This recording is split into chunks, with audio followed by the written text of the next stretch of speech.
Yeah, they Where do no that. matter what... Yeah, that thing where, it like, no matter what you do, it is rolling away from you. Mm-hmm. And that's where audio started rolling. Audio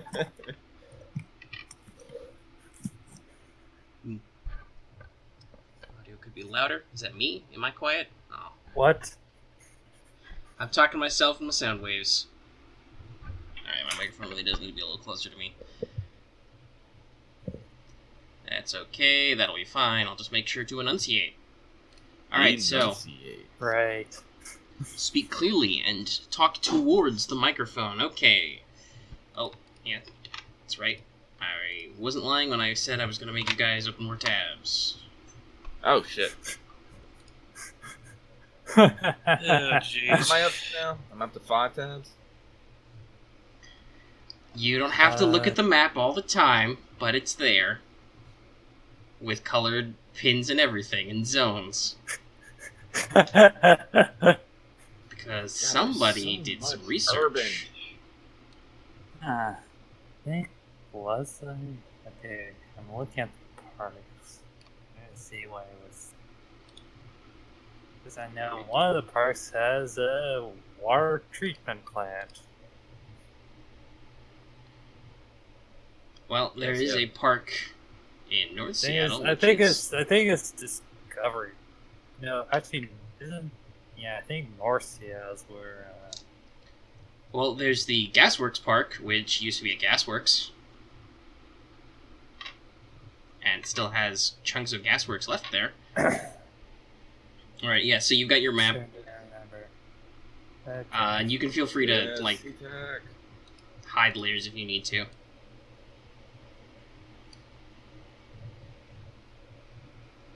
And you might have to zoom out a little to see the airport, because it's not in Seattle. And I did not know, until I did research for this, that SeaTac is an actual town, or township. Yeah. 4, 5, 6. It grew around there. Yeah. Yeah, I think Kirby still needs to do more with his escape points. You don't actually have to, no. He can sit on those until he needs them. Oh, right. That happens. Yeah. And he might, who knows. Alright, but speaking of that, since I've got the map, and I've said we were about to play some Night's Black Agents, why don't you guys go ahead and go around and introduce your characters, rough backgrounds, and all that, so everybody's familiar. And then we'll string together some details, shall we? Alrighty. Well then, I guess I'll kick this off. I'm playing a woman whose codename is Songbird. Her background is used to be a pretty bird that sat in a cage. Had some mob affiliations. She got out of that kind of unwillingly, but you know, it was either that or death. Got picked up by the FBI for her numerous talents, and spent many years working for them. Recently just got out. Well, not recently, it's probably been like a little bit, but let's see what else I need to know about her.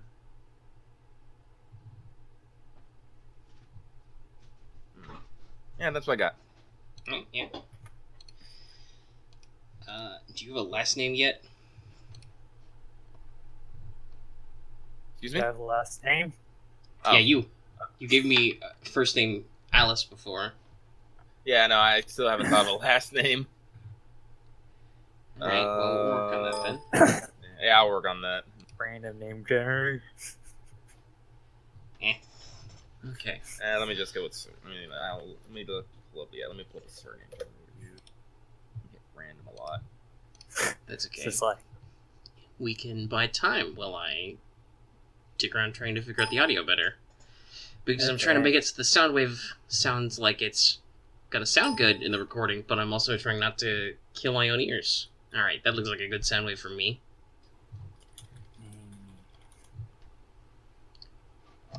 And I can hear everyone loud and clear, so yeah, sounds good.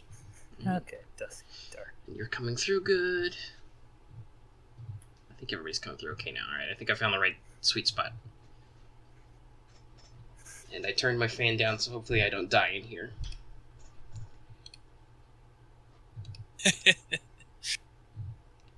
Okay, do we have right on this? No. Songbird is fine, but, it's Alice something. Anyways, Alice Queen. Okay. There we go. I mean, earlier I was going to suggest Carol. Yeah.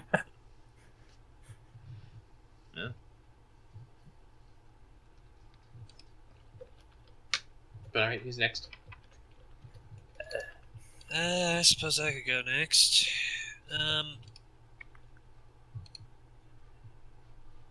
So my character's code name is Shrike, and he's a hacker and wire rat. He that's his background, anyways. Is he got into the whole deal with with computers and breaking into places over the wires, and well, he found it pretty thrilling, to say the least. He got contacted by a particular corporation that is kind of off the map, as it were. Anyways, he worked for them for a bit, but eventually he found it too stifling to work under them, so he started working for himself again. And yeah, he's kind of lost track of where to go with himself from there. If you're curious about his actual name, it's William Geschalt. Alright.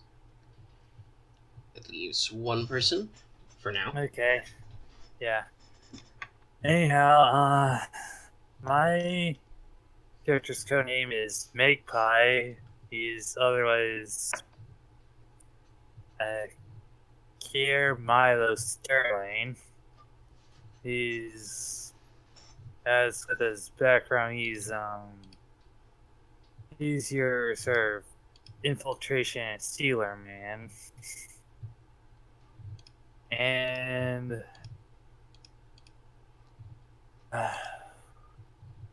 right, as for him, be part of a family of high-profile thieves that stole art and other things from people, usually for a price, and usually either return possibly the museum inconspicuous box or something, like some sort of donation.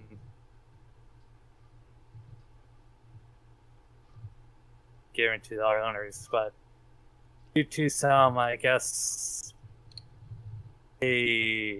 some shady person, well, not some up in front person who had other motives, had them killed, had his parents killed, and he got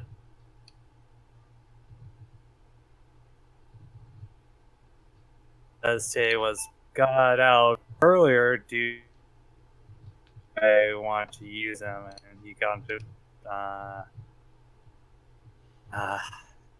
the whole witness protection program. Had to chase his whole life, and then that's how he was. As for other things, he has pretty much nowhere else to. As for his drive, is nowhere else to go, so it's just he has nothing. Just stuck with what he has. Alright. Okay, so let's briefly kind of sketch out how you guys know each other, because you're supposed to all have met and possibly worked together before all this. So, do we want to go with... Because we've joked about it a little. Do we want to go with the idea that you guys are part of a kind of consulting firm now? You guys actively work together? Nevermore. Yeah, I'm okay with that. Alright. Alright, so that can explain how most of you met. Though we talked earlier about how Songbird and Magpie might have met beforehand, helped somebody get out of prison a little early, stuff like that.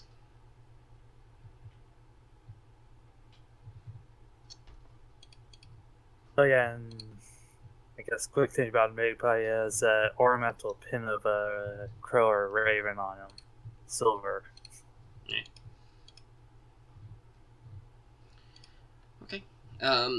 In that case, well, first let me, since I did do my research and let me sketch out some of this stuff, let's talk a little bit about Seattle, because that's where we're going to start, and it will probably act as a bit of a hub for the campaign.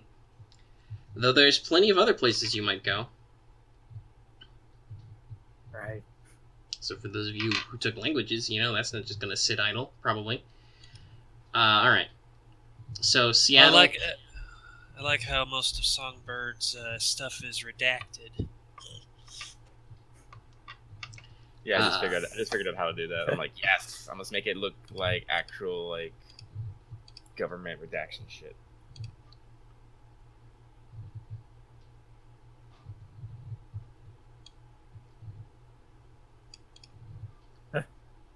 Alright.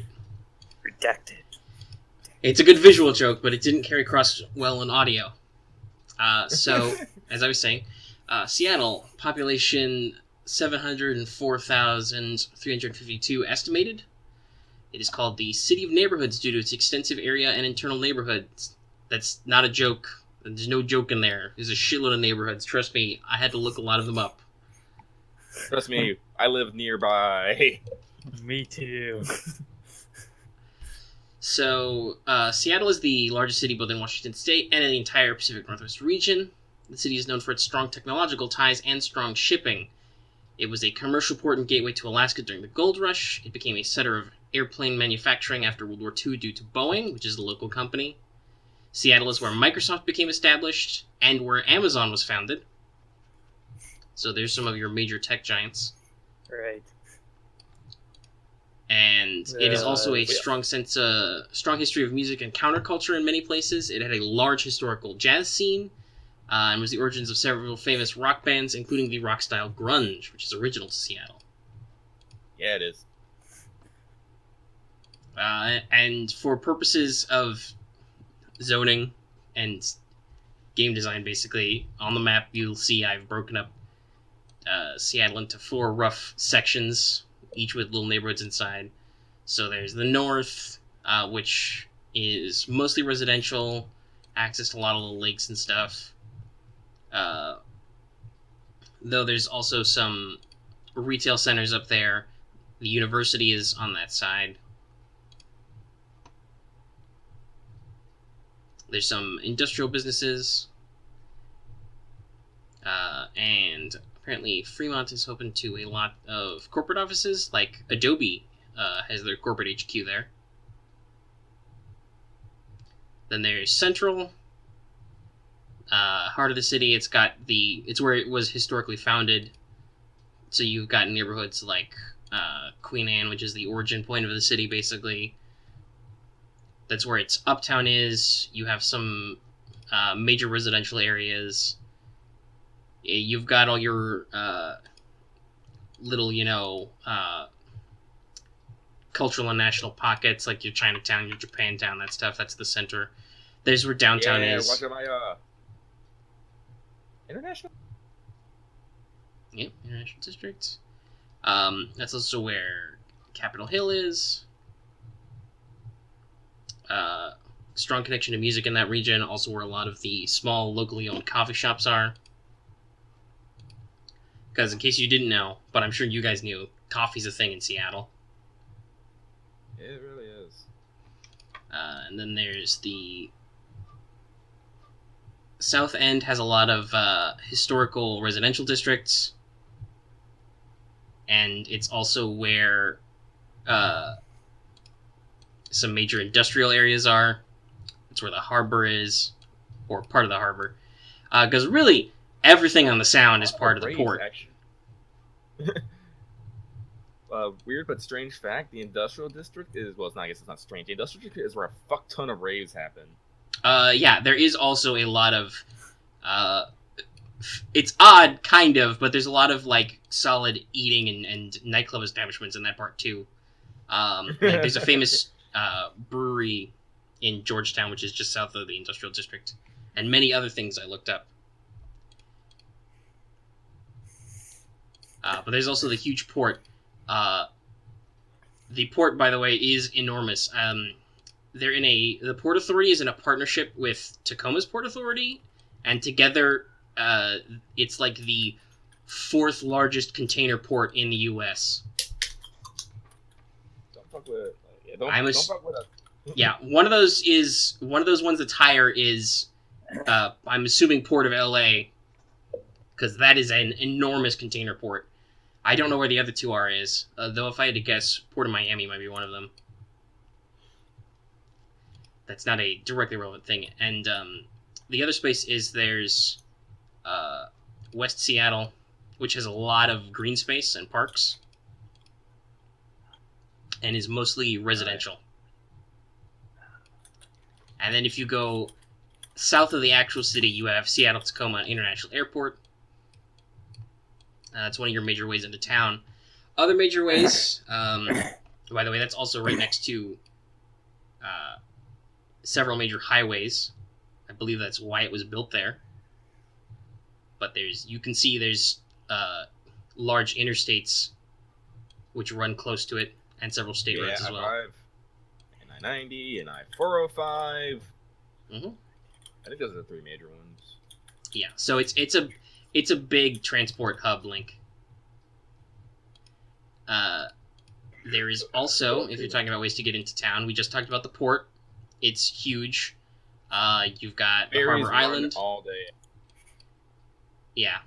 You've got the Harbor Island. You've got large cruise ship terminals.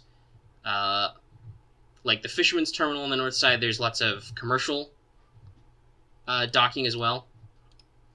There's also train. I think, as far as I could tell, the most key train station in Seattle is King Street Station, right in downtown. Yes. Major railway. Has a clock tower. It's in railroad Italianate style. The architecture firm were associate designers of Grand Central in New York City. It's where all your regular commuter trains come in from places like Tacoma and other cities in the nearby. But you also have regular rail service in and out through Amtrak. There's commercial passenger trains which cross the border up into Vancouver that come from Portland, Oregon. And there's by the way, these are daily trains. There's a couple of those a day. There is a single daily train every day down to LA and then across to Chicago. And commuter lines are open on weekends and other days when sports are in town, because that's in downtown. That's right near all your lovely stadiums. CenturyLink Field, Safeco Field. Like people love that stuff. So here's an important point. We kind of talked about all that because I think it's important to talk about now, since we've decided you're going to be a group. A pre-made group, basically. Mm-hmm. Oh. We lost Garth. There he is. Alright, he disconnected. That made my thing do some weird connection stuff. Can everybody hear me okay? Yeah, I can hear you. Alright. I'm going to disconnect and reconnect anyway, because Discord's being weird at me. Just to be safe. Okay. Alright. That's lit up for me. Okay. I think I can hear everybody. Alright. Okay, it's just showing red for my voice connection. Yeah, I think it's being a little screwy. They've been futzing around with the servers lately. Now it's green. Alright. I think we're all good. Okay, as I was saying, we talked about all that because I want to pre-establish what your home turf is. So, where do you guys, Nevermore Consulting, operate out of in Seattle? The obvious answer is downtown, That's where your major business and financial type districts are.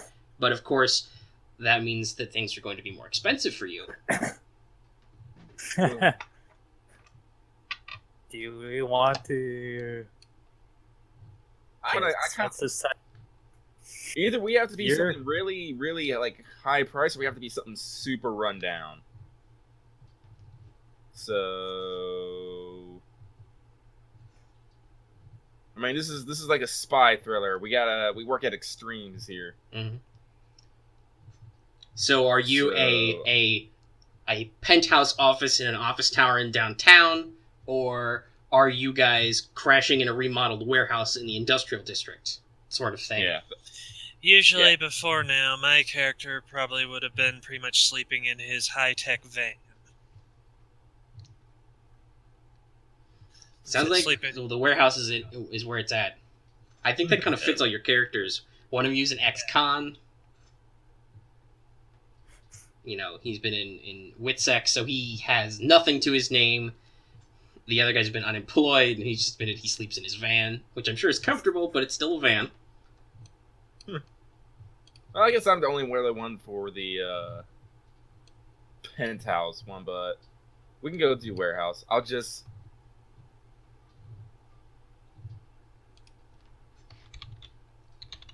Hey, listen, you know, where you live and do your business is your business.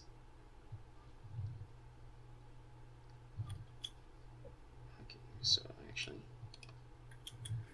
we add a new layer.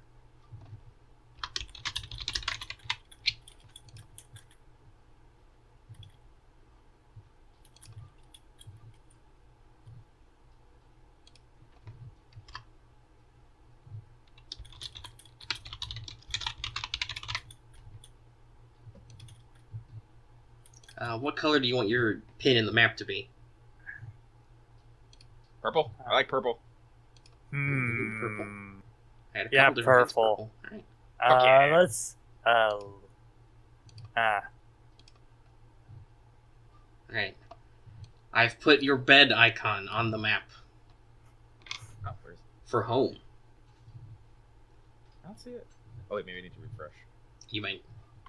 I'm not really super familiar with No. the custom maps feature. I don't see it. I did add a new layer, so you might have to make sure it's checked out. Okay.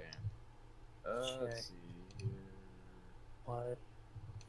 Okay, Yes. so Lay of the land. Places. places of interest. Welcome to the jungle. We got fun again. Don't see the layer. Son of a bitch. Yes, marketplaces, places of interest. Oh, now I see it. Home turf. All right, I refreshed myself, so I guess it needed to like commit. Oh, yep, there it is. Okay, now. Yeah, home turf. Just close off all of these other ones and just. The joy of lag. All right, okay.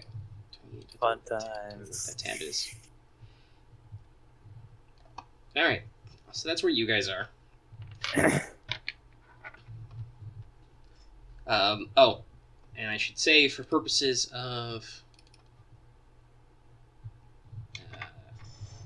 let's go ahead and work on that notes document. So, Okay. I'm looking at some of these businesses. I'm just curious. It's like, what the hell is lost luggage? Do they actually like buy lost luggage?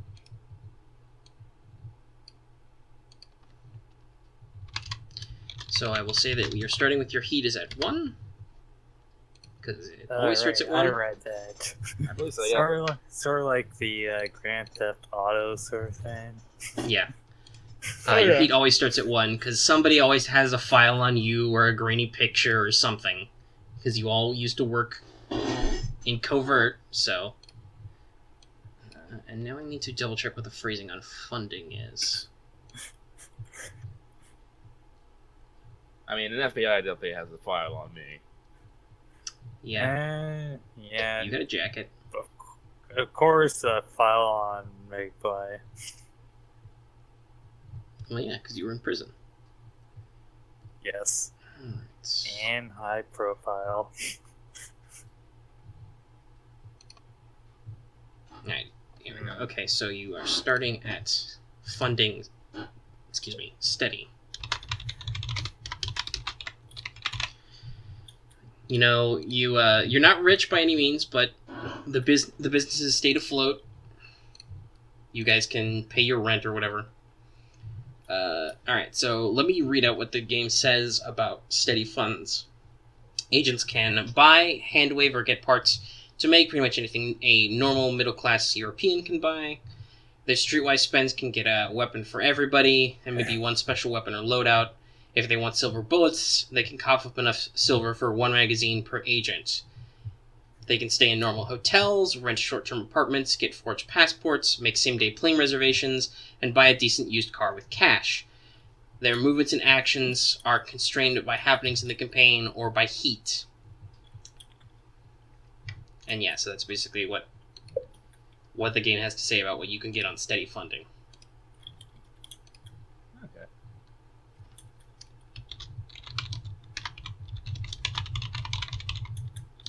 This is why we have a warehouse district. Cheaper to run so we can spend money on other things. Yep. It's always so weird looking at a place I've been through. Maps are weird. They are. Okay. Alright, and if you guys want to do your own research, feel free. Yeah. Alright, Okay. so now we've settled all that.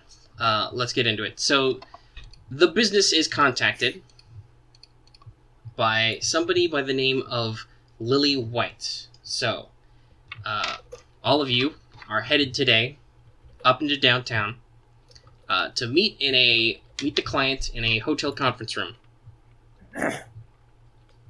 Now, all of you know Lily White, and you know of her. She is a freelance investigative journalist, and she's a serious one. She's done all the major types of headlines. You know, covered wars, organized crime, corporate misconduct, political corruption, the full spread.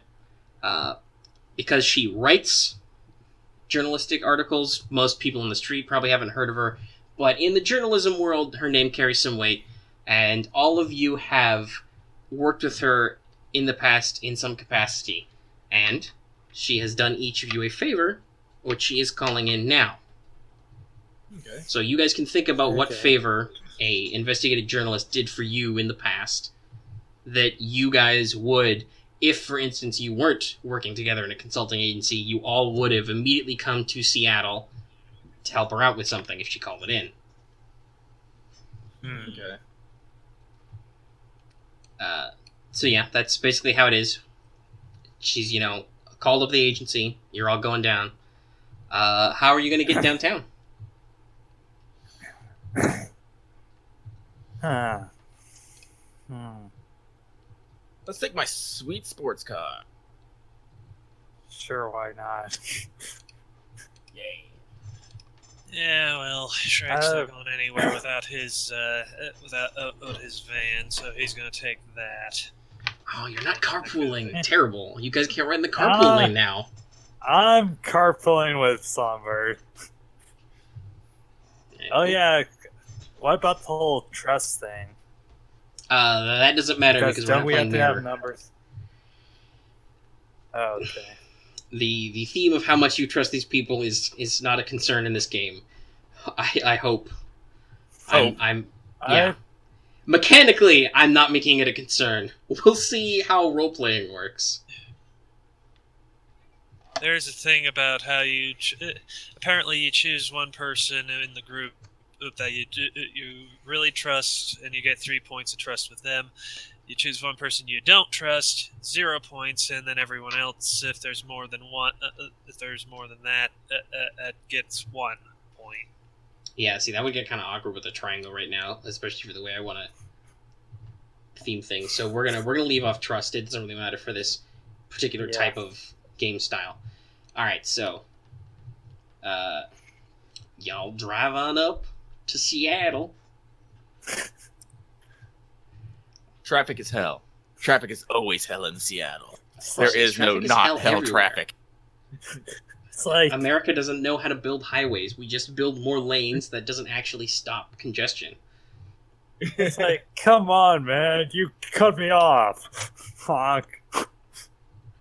Yeah, I This is why Songbird were all the people I know who live in LA took the bus. And when I visited LA, we took the bus. Only time we drove was to get me to and from the airport. But anyway, yeah, alright. You guys are comfortable driving, it's not a huge That's deal. the thing. Always a bus. Or whatever else there is. Same thing with, well, Tacoma is somewhat Tacoma- better. Yeah, the bus system in Seattle isn't super great. The one in the Tacoma is a little bit better. It's more expensive though. Like everyone, actually, like the Metro Transit, and then there's the Pacific, the Sound Transit. yeah, we're getting light rails though. Light rails are actually pretty good, but industrial district.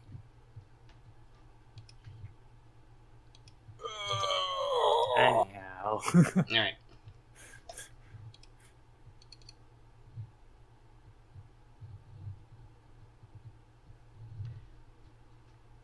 Alright, so you arrive. So it's, Unless you would like to make any special preparations before you go to a business meeting. You kind of cut out on me. I didn't hear anything. Sorry, I said, so you guys head on up to the hotel unless there's any kind of special preparations you want to make before a business meeting? Anything you want to say you're doing, you have on hand, etc. Well, I want to definitely dress professionally. Yeah, dress professionally. And let me see here. What do you think? No, I think I'll be good with that. Scruffy professional. Does that mean you're wearing a suit, but it's kind of ruffled, and you have like a 5 o'clock shadow? Yeah, and the pin is on me. Nice. I can see it. And he wears a hat. As long as you're not using an umbrella. Umbrella. Fucking tourists. No umbrella because rain doesn't bother me. Yeah, you're Washingtonian. It better not. Alright, so... Songbird, you're dressed professional. Business professional. Mhm. Magpie is dressed scruffy professional. And I think William or Shrek here is pretty casual. He still knows how to tidy up just a touch. That's funny because I was about to say, and I suspect Shrike will dress business casual. Which is, button-up shirt, but not too serious. You put on a fresh shirt. From what I know in the West Coast, it's pretty much you have a blazer like unbuttoned and whatnot. And Oh my God. T-shirt. Is it the blazer Yeah. t-shirt I combo? was about to say, Yeah, it's a blazer T-shirt combo. of course. Oh! He works in tech in the Pacific Northwest. Yes. Now the question is, That's a business casual look. yeah, I mean, if you can go on center stage at a major trade show, E3, and wear t-shirt blazer, so I think it's okay. yeah. It's just funny. All right. You go to a nice hotel. We'll say it's a 4-star hotel. Not super expensive, but, it's nice. Classic. You go to the conference room, it's appointed. You've all got your phones. Everybody's, dressed appropriately. Yeah, you just, you slide on in. There's Lily. She's mid-30s, she's also dressed kind of professionally. There's a projector and a projection screen in this room that's not on. Big round table, standard conference room type stuff. Commercial carpet. There's a coffee pot in the room that is on. Oh, that's right. I wanted to specify the time. Let us say that it is... we'll say it's an 8 o'clock meeting on a Saturday. That's why it's important, because it's not normal business hours. 8 o'clock in the morning? Yes. On a Saturday. Oh, man. That's what I meant. But there's a coffee machine that's running right there. If you want, cheap hotel coffee. There's a pitcher of water. Yeah. I'm making...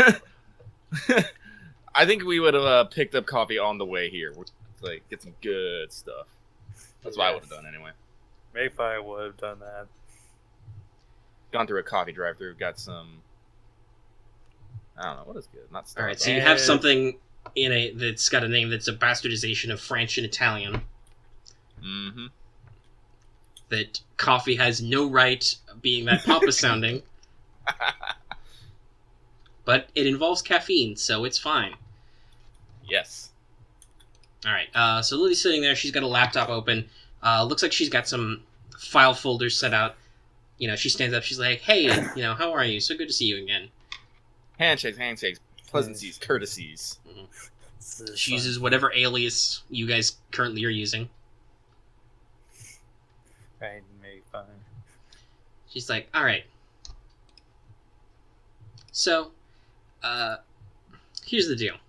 She kind of pushes some folders out to you. So, I came up to Seattle a few months ago to start working on a story. What story it was doesn't matter so much right now, but I've kind of hit a weird snag, I guess you could say. Which is why I figured I might call some people who are more experienced in certain areas than me. So, some of you have probably heard this on the news, but lately in the town, missing person reports, especially of the homeless, are at an all-time high in this town, which is very unusual. And I've been kind of working that angle, but I've hit a bit of a dead end.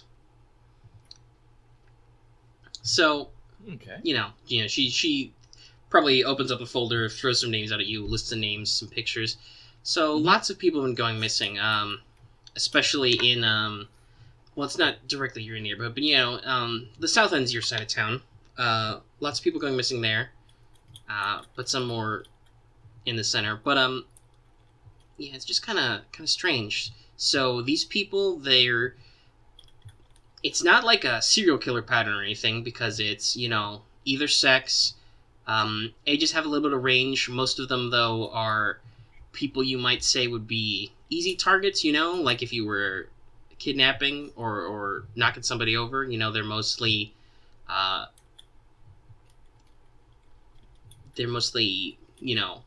young people or old people, either gender. Homeless, of course, like I said, are most of them. She would say that it's kids, but if you check the ages, she means like late teens. Okay. So not children, but depending on how old you are and how you feel, you might also call them kids. But at the same time, it's not people who are necessarily sick or anything. It's not the extremely elderly or anything, nobody who's infirm or has any disabilities or anything. Other than the fact that they're homeless and I guess easy marks, everybody seems healthy. And that's not the weirdest parts. So obviously, I tried to get some traction with SPD, and have been completely stonewalled. Apparently nobody wants to, admit to the press that they've got an epidemic of homeless people going missing, but because they're homeless, there's not really a huge push from the department to investigate this. I've tried getting the word out, but they're being very hush-hush with, which I think is a little unusual. And then... Do you think it's human trafficking? It could be, but I'm not sure. It's a little strange. I've heard of some human trafficking rings that kind of operate like that, but it's really strange. I mean, why would you kidnap such a broad range of homeless people in the U.S.? Where are you going to ship them? What are you going to do with them? That I'm not sure. That's kind of my thing, though. That's why I'm calling you guys, because it seems unusual. Here's the weirdest part, okay? So, a lot of these people go missing. They get reported, some of them don't get reported. You know, the police give you a lot of the, it's not a missing person until it's 48 hours, blah, blah, blah. But sometimes these people show back up. But when they do, they're different. Some people say they're weird or they're changed. They don't talk to anybody they used to associate with. I haven't been able to talk to any of these people personally. They change their habits. Some of them are better dressed, you know, better off. They're getting paid to do something. You know what I'm saying? They have different personalities maybe, like they've had a big change in their life, you know, people who were really depressed are suddenly very positive, people who used to be positive are suddenly very depressed. Some of them don't look as healthy anymore, like they're pale and they have dark bags under their eyes, like they were, you know, not eating or sleeping well while they were missing. She does finger quotes. And some of these people I have seen around town, they've been reported that they've started selling drugs. You know, mostly this new designer stuff that's on the street. Have you heard of it? It's called Lucky You. You guys all have Streetwise, so 0 points. Yes, you have heard of the relatively recent street drug Lucky You. That's with a letter U. The logo is a horseshoe, a lucky horseshoe. Right. Lucky. You guys don't know a whole lot about it, because I'm assuming you guys are not recreational drug users. Yeah, I only have... I do have high society. I do have Streetwise, too. Obviously, yeah. So that's what I'm saying. You guys all have at least 1 point of Streetwise for free, so you've heard of it. Mm-hmm. You know who kinds of deals in it. It's a little unusual that homeless people would start dealing it, because it's mostly a party drug. As far as you know, it's a synthetic. It's a designer drug. It's a variant on something that you know is sold called Utopium, which is it's kind of like E, you know, MDMA. It's mostly a party drug. It's not supposed to be physically addicting. You know, it relaxes you. It gives you sensory enhancement, that kind of stuff. You have a good time. And it's supposed to be, you know, faster acting and longer lasting because it's purely synthetic. You guys do know that the Lucky You brand has appeared recently on the market. And it might be competing with regular Utopium sales. You don't know. You haven't really looked too closely at that. You guys aren't cops. So that's kind of the situation with the drugs. And so basically that's what Lily lays out to you. So here's my problem. I'm completely stonewalled in this case. I can't talk to any of the people who have gone missing and showed back up. You know, SPD's completely blocking me out. They tell me there's no story. You know, homeless people go missing all the time, which, you know, is kind of true, but not on this scale. Like, these are some record-hitting numbers. It's very weird. And the thing with the drug connection, I don't understand it at all. It's so strange to me. And so here's my problem. You know, I'm running out of cash up here. I need to either finish this story and publish it or move on. But right now my story is incomplete. So I kind of wanted to call you guys in. You do consulting, and to kind of consult on this for me, I guess. I've got until Friday. And then I either need to, you know, publish the story as it is now, which will probably be a huge scandal for SPD that they're not handling some epidemic, but I don't know how far it'll go. If you guys let me know that there's something more going on here in that time, I can put that in the story and finish it up, and we can have a, you know, bigger, harder-hitting expose. Or if it's just too weird and it's, you know... I've done some risky stuff before, but, you know, it's a lot easier if you understand what you're getting into, right? Like, I'm ruffling through the files. Yeah. She says it's easy to understand what you're getting into, you know, when you say, oh, I'm gonna, you know, jump on a plane and go do war reporting in Iraq. It's a different thing in this sort of situation because I have no idea what's actually going on here. I think the people should know, but if you guys tell me that it's too risky, I can pull the story and I can find something else to write about. So you guys can think about any questions you want to ask her. I'm going to be right back real quick. You guys can kind of talk over our initial plot hook here and think about how maybe any of your abilities apply or any other specific questions you want to ask her. Talk amongst yourselves, take notes, and I'll be right back. Alright. Okay, Well, it says homeless people. I said there's Probably would happen around alleyways. Because they're Or- disappearing. And or there's a lot of homeless camps. There's Yeah, possibility there's- someone seen something. yeah. Not to mention, like as I said, if they're selling drugs, we can definitely go. Find the street corners. We can definitely find some pushers, maybe see get some information on the source. Yes. As I said, the cops aren't talking. As I said, they might not know anything, or they might be hush hush. Alright. And if we can. Probably. Also, another angle is probably if we. And so we if also we can have. get access to any sort of cameras on the streets. Well, so there's probably not a lot of security cameras just painted street, And, unless you're talking traffic cameras and businesses, Yeah. which are usually that. So that would be required getting access to traffic cams, which I don't know was in our security consultant. We'd have to basically say, hey, there's a crime and have evidence of it. Yeah. That's what my law 1 says. Yeah. What does your law 1 say? Oh, Marth was talking about getting camera access, and I was telling him that the only cameras that are probably around are probably traffic cams and security cams for private businesses. Yep. And to get access to those, we would have to actually say there is some sort of crime with compelling evidence to get access to said cameras. And I said that's what my law 1 says.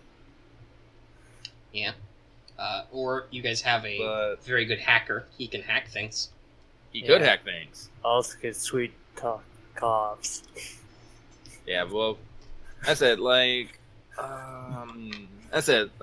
but you know, if I was a kidnapper, I would definitely make sure my targets are not within Camera range, and then Yeah. also have like cars that are very tinted windows, not necessarily tinted windows, but very or probably generic. drive in like places that are not at. You guys all have, a point of tradecraft. Hey, here's an easy solution. Yeah. I have said there are record-setting highs of missing persons. It's a record. If you're moving a lot of people, trucks, delivery trucks, Yeah. box trucks, semi-trucks, Right. no windows in the back. Ah.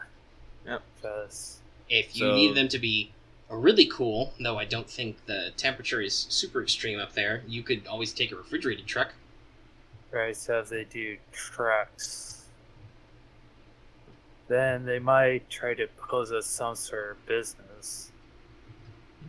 Or they could have multiple. I mean, It's sort of like use a front and not be actually that sort of business, just have it as a shell for front business. That's not really what it is. And it could Yes. be very and homeless people communicate. We have a lot of homeless camps. Yeah. If their guys are going missing, still they might not talk to the cops, but they might be more willing to talk to someone, not trying to shove them around with a bad. Yeah. They might know something. And if Who they're selling has drugs, urban survival? I do. No, actually, do I? Let me check. I do. I have one. I have 2.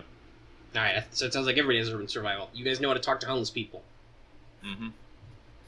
And another angle is if a new drug is being pushed out by these fraternities, well, I'm pretty sure that the pushers will know a little bit something about New, maybe even more sources. If we can find a competitive lean, we might be able to leverage a bit of info that way. So this isn't a core clue. So would one of you like to spend a point of Streetwise to have an extensive map of all the major criminal outfits in Seattle? I will. Sure. Alright, only one of you needs to spend it. Who's going to be? I'll do it. Alright. Okay, so, as far as you know, well, first of all, these guys are new. The Lucky You is a new form of utopium. It's a new brand. Seems like it's new dealers. So, that's a thing. So the foremost member of organized crime that everybody who's on the street knows, and you guys wouldn't even need to spend streetwise to know the rough details of this, but obviously because he gets more, is Mr. Boss. Yes, that's his actual legal name now. He changed it. It used to be Mr. Voss, but he changed it for reasons. And that's because Mr. Boss is an accountant. He's a CPA. A couple decades ago, he used to watch Mob Money and that sort of thing. And then there was a big get tough on crime. There was a push against organized crime. And so a lot of the guys whose money he watched got put away. He was left holding the money. Now he's the biggest game in Seattle. His business is the largest. He launders most of his money and fronts it all out of his accounting firm somehow. He mostly handles drugs, weapons, and dirty money, but he gets a cut of almost any criminal action that happens in Seattle and even in some of the surrounding cities. Like, if you hop across the lake to Bellevue, some of the people there probably pay their dues. If it moves through Seattle.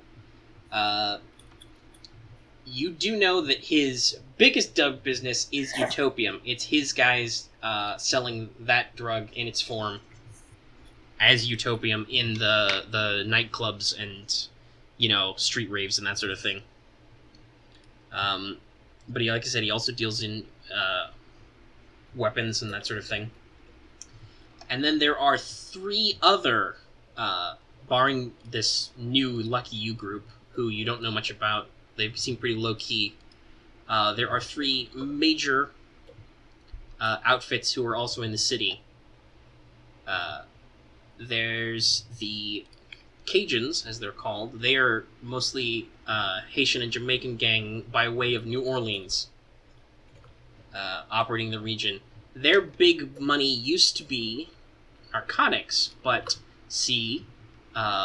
weed is legal in this state now, which has really cut into the illegality of selling it. It's Hard stop. Yeah. Sorry. Hey, guess what? You can buy it in a store, with a professional store with lighting. You don't have to talk to some shady guy on a street corner for it. So that put a big hit in their business. And now, as far as you know, they mostly What subcontract again out. put a big hit? Because it could sell in a legal professional store. Yeah. So- They used to deal mostly in narcotics. Most of that was weed. Now that weed is not illegal, there's way less demand for it in criminal circles. Most.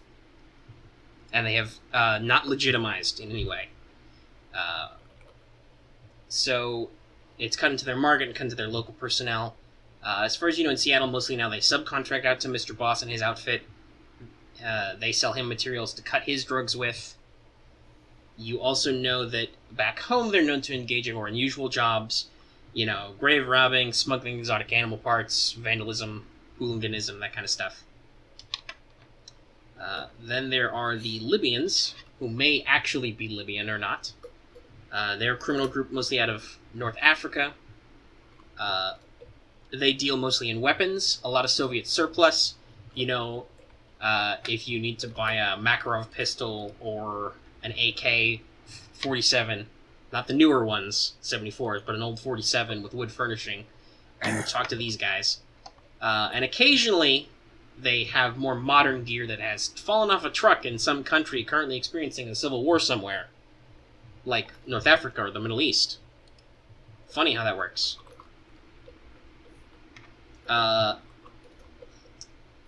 This means that they are mostly at odds with Mr. Boss's group, and also it is 100% likely, there is no doubt at all, that the money they get also goes back overseas to terrorism.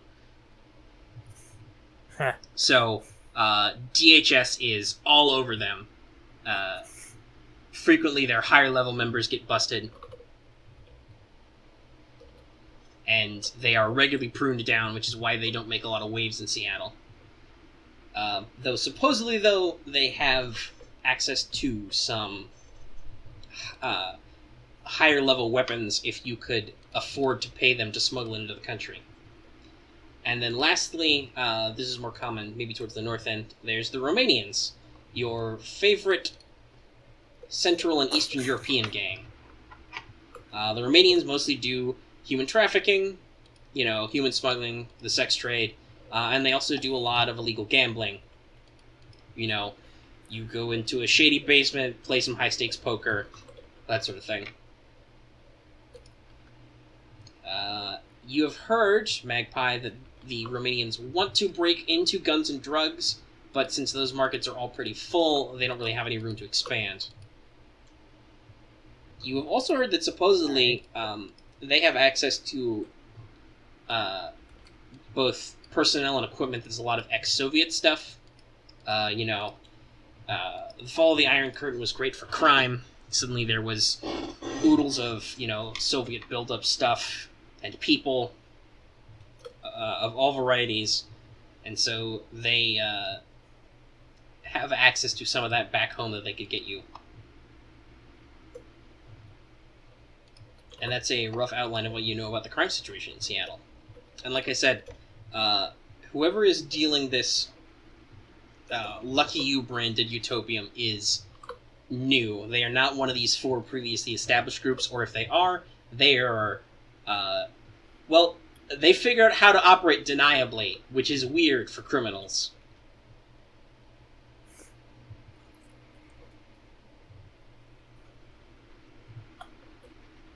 Okay.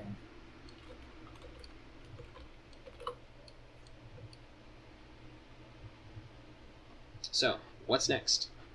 Alright, can we get a few minutes while we organize some notes here? Sure. Yeah. Alright. Organizing Yeah, that's what notes, my organizing notes song, 'cause dead air is bad. I say, you just gave us a lot of information. Like, I know. Trying to work on this document, and we're like literally tripping over each other. I'm like, God damn it, Martha. And Martha's probably like, God damn it, Lucky. Yeah, that happens. Yep. I'm writing stuff up here, and there's stuff down here, and there's stuff up here, and stuff down there. Especially when a line changes, and then you're like, fuck, where was I? It's like... There wasn't a line break here before.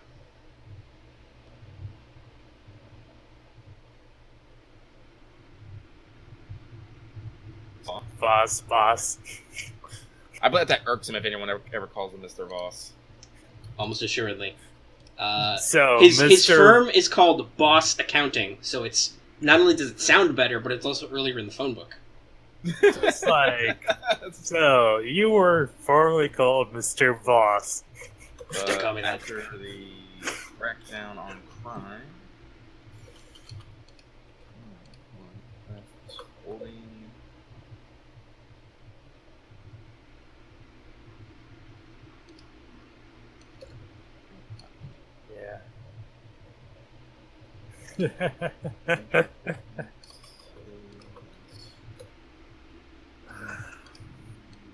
Utopium?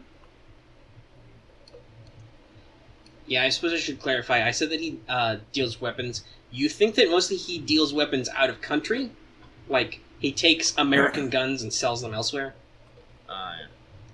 Okay, so Easier, harder to track back to him, huh? So it's sort of like a drug/weapon arms dealer. Yeah. I'm sorry, mostly in And actually, I should say, since you spent the point, you might even surmise that it's kind of drugs for guns almost trade. Like, he gets the designer drugs from somebody else, and then, brings them into Seattle, and he ships guns back out. So it's pretty much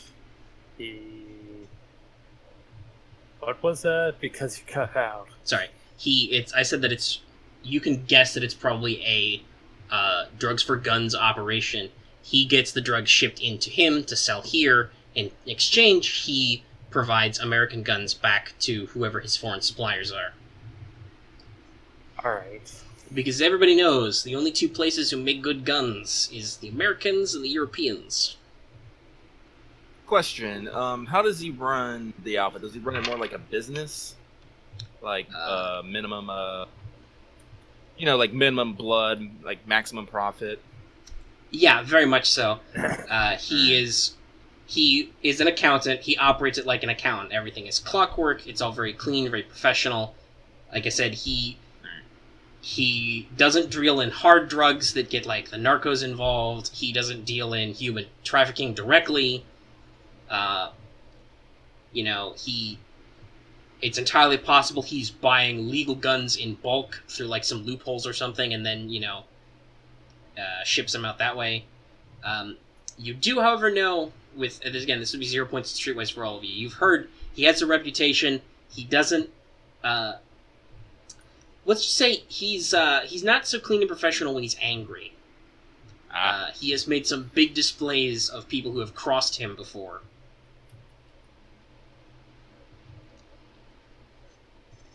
We're talking old-fashioned with the straight razors But kind of heaven help you situations. Do not double cross him. Yeah.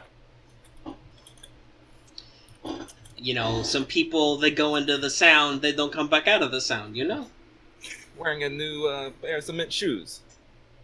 They took a long walk off a short pier. There's plenty of short piers in Seattle.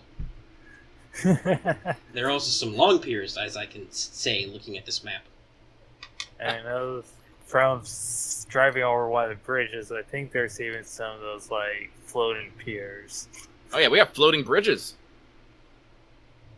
I think we got like an underwater bridge being built. Have a giant fucking drill machine.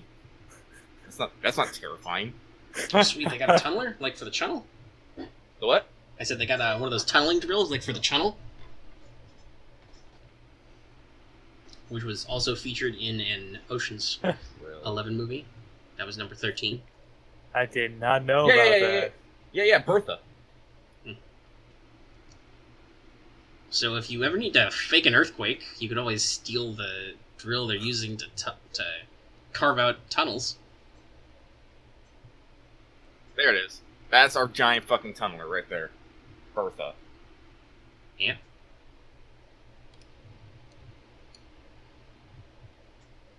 Alright, any other questions? Let's see here. Well, Mr. Boss sounds like a professional. Actually, professionals are nice. I prefer my crime bosses to be professional, and accountants makes it very easy to deal with them. Just make sure you have something they want, and, business is good. Of course. Gangs! Accountants typically lie. I said the Libyans and the Romanians, they definitely give them major side-eye, but given side-eye. Yeah, they come from rougher countries than this one.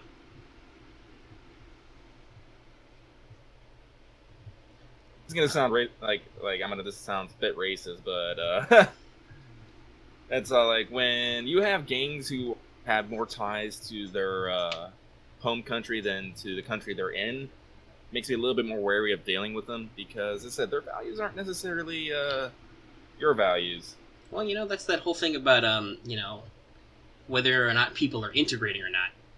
Yeah. Cultural mixing is good, but that means you have to actually mix cultures. Yeah. Cajuns I'm not as worried about, as I said. Unfortunately, they also seem very suspicious. They're kind of under Mr. Big's thumb. Yeah. But, they could be trying to make a breakaway secretly. Trying to get back some of their former power. They, now that they've done any of that sort of thing in Seattle, but like I said, they, back home, like back New Orleans way, they get a little weird sometimes, but that just because New Orleans is weird. Yeah. So, as I said, I really hope it doesn't involve second two, because honestly, that can get real messy. As I said, Mr. Big, like I said, if we deal in good faith with him, he'll probably deal in good faith with us. As I said, he probably values deals, so, as long as we keep everything clean and, on the table. Yeah, Mr. Boss is your favorite kind of crime boss. You interviewed his type all the time for the FBI. Yeah. Sign on the dotted line. Everybody's clean. You also, having worked organized crime for the FBI, have probably seen what some Eastern European and North African criminals will do. You know. Yeah. So. And guess what? The Middle East and Central Asia has its loving full share of crazy ass knives to use on people. Yeah. So.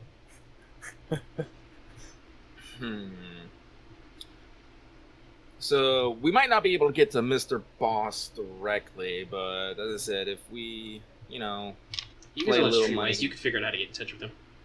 yeah, we can Yeah. get in touch.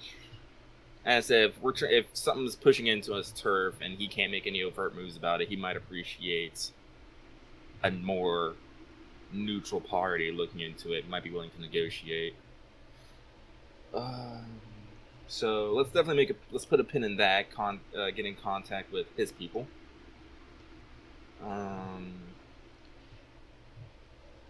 Maybe the consulting business needs a new accountant. Nobody to know what's going on.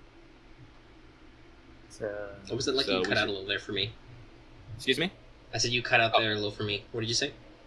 If homeless people are disappearing, as I said, homeless people, they like to stay networked, so I find it very hard to believe that no one has seen anything. So we should definitely go case the local. I just based on the word Homeless camps. homeless shelter, Shelters, homeless camps. shelter. Right there. Seattle is, in fact, known for a couple of very large tent cities. Yes, they are, and they are constantly. Well, they're not constantly at odds with the cops. There's actually like this kind of semi-protracted battle between trying to get the homeless more like utilities and amenities and trying to move them out. Mm-hmm. So that's always interesting. So I can understand if they don't want to talk to cops or like officials. Instead, they be on any side of the fence there. okay. And as I said, the truck idea is very good, but as I said, we might need a little bit more, like some sort of idea of what kind of trucks that might have been moving in the area. So we should Yeah. definitely tab that for later. Yeah, figure out how to have an active eye there. Mm-hmm. As I said, if we can find some trucks, we can definitely see about getting access to traffic cams and seeing where things are moving. Yep. Also, if you Or- can physically find a truck, you have 2 solid electronic surveillance operators. Yeah, Nice. figure out how to plant a bug on one of them so we can track it. Nice. Alright. Just like slip underneath, plant a bug underneath. And your Or hacker traffic has jam. traffic analysis, which is, if you want to crunch patterns, that's all traffic analysis. From, patterns of phone calls to patterns of guard movements. Alright, but I think we have a solid starting point. Yep. All right. Alright, now... So basically, this has been you guys have been pouring over all the intel packets that Lily has provided you.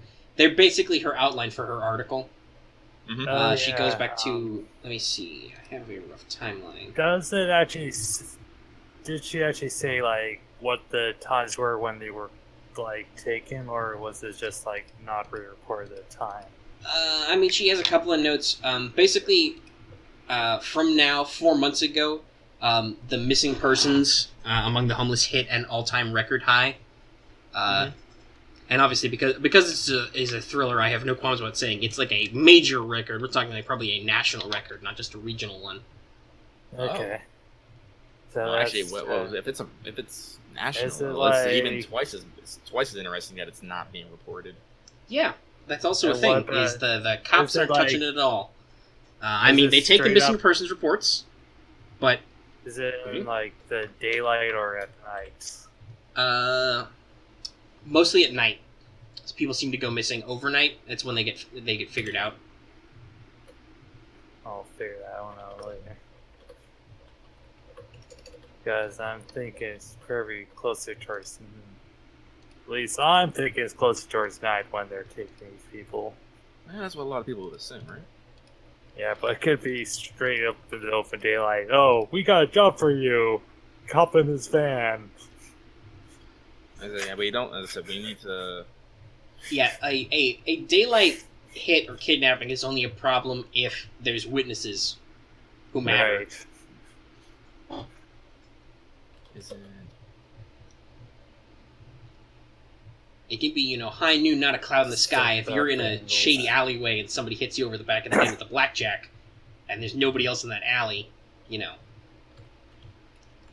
Pursue.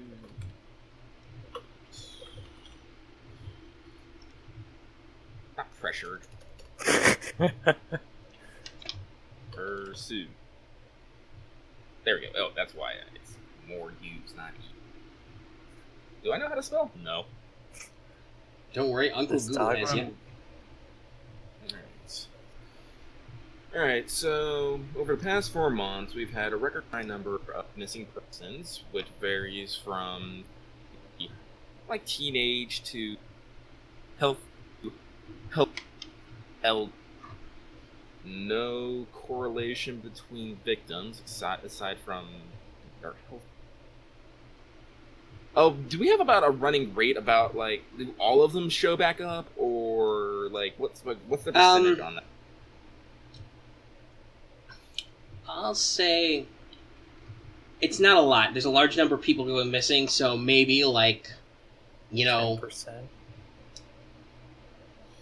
No, smaller than that. Maybe like 1 in 40 or 50.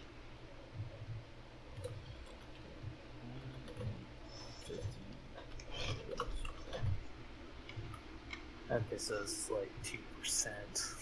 Yeah. Has possibly flipped.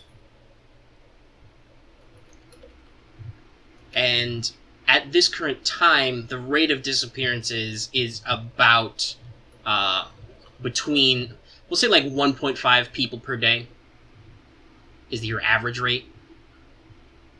1.5. Okay. Sometimes more. And it's probably wiggled up and down a little.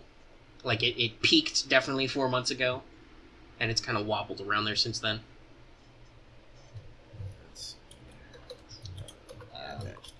That should probably indicate to you some aspect of a crime of opportunity.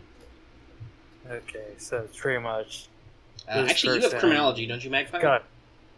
Yes. Okay, then yeah, that definitely... in criminological theory, there's a lot of talk about different sources of crime, but major is forms of opportunity. That's a major idea in tracking when and where crimes will occur is opportunity and opportunity cost. So looking at these numbers that she's showing you, you would say there's definitely an opportunity element. Some days nobody goes missing. Some days as many as 4 or 5 people have gone missing or more. Half a dozen. But that's clearly an opportunity thing. Whoever's out there doing this has found some people who would be good to disappear for whatever purposes, and then they disappear.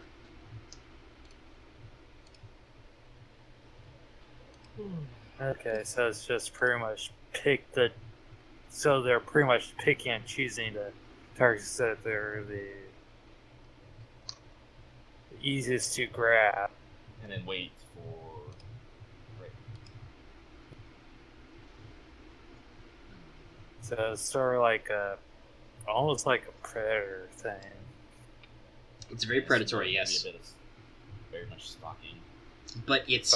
But it's healthy people are being preyed upon. So it's, it's like... Not because necessarily the prime of healthy people. Like I said, there's...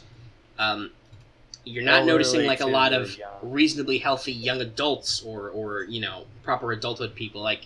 People who... It's not typically people in their, say, mid to late 20s or 30s who are going missing. So it's probably, in, 60s and up and, somewhere, children. Well, I said, from the sounds of it, sounds like probably teens.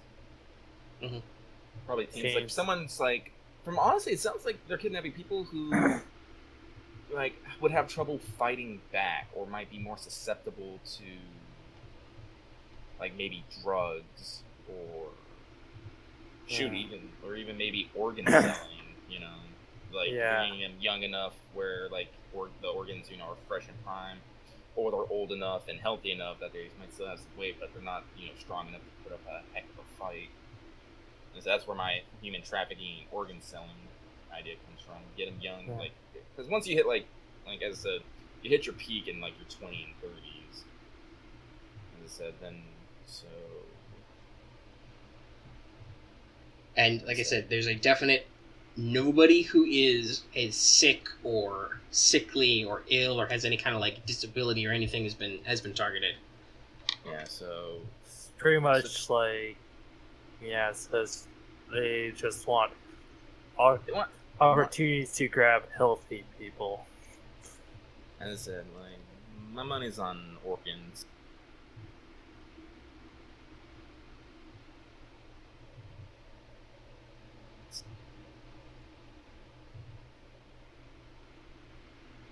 Yeah, that's sort of good. I can see why Lily's like kind of scratching her head on. Yeah, it's weird. Yeah. So it goes. We have a kind of a picture, but it's a weird picture. It really is. Yeah, But- there's facts here, but they sort of connect one way, but they can't connect another way. Means you'll just have to gather clues. Yeah, Yep, so, gather like- clues to. Now, quick question. Are we doing this pro bono? I mean, she called in the favor. Yeah, because Yeah. we're gonna do pro bono. A week's worth of work on the table. All right. Well, I'll snap up. Have we left the hotel? I wasn't sure. We just kind of went in. No, I think you guys were just discussing it amongst yourselves Okay. in the But conference let's room. take out the. Let's take up. I'm assuming she like made these copies so we can take them with us. Yeah. She made multiple copies. All right. So snap up my folders. It's like All right. It's like we got some I think we can help you out here a bit. Thanks. This is like, it's just so strange. I'm really concerned for these people, but at the same time, it's really hard to work on it. I'm just a reporter. I understand. We definitely got some directions we can head in. Yeah. Some people we can talk to. We'll definitely give you updates as we find them. All right. She like scribbles something down on a business card, on the back of a business card, and hands it to you. I rented a house on the north side to, work out of. All right. Excellent.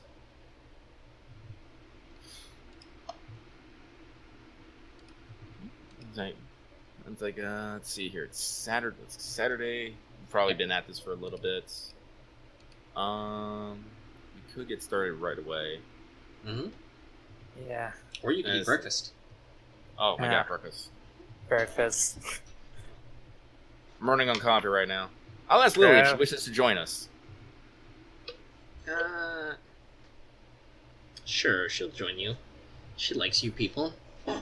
She trusts you enough to call you in when she's dealing with something weird. All right, let's go have breakfast and talk about inane bullshit.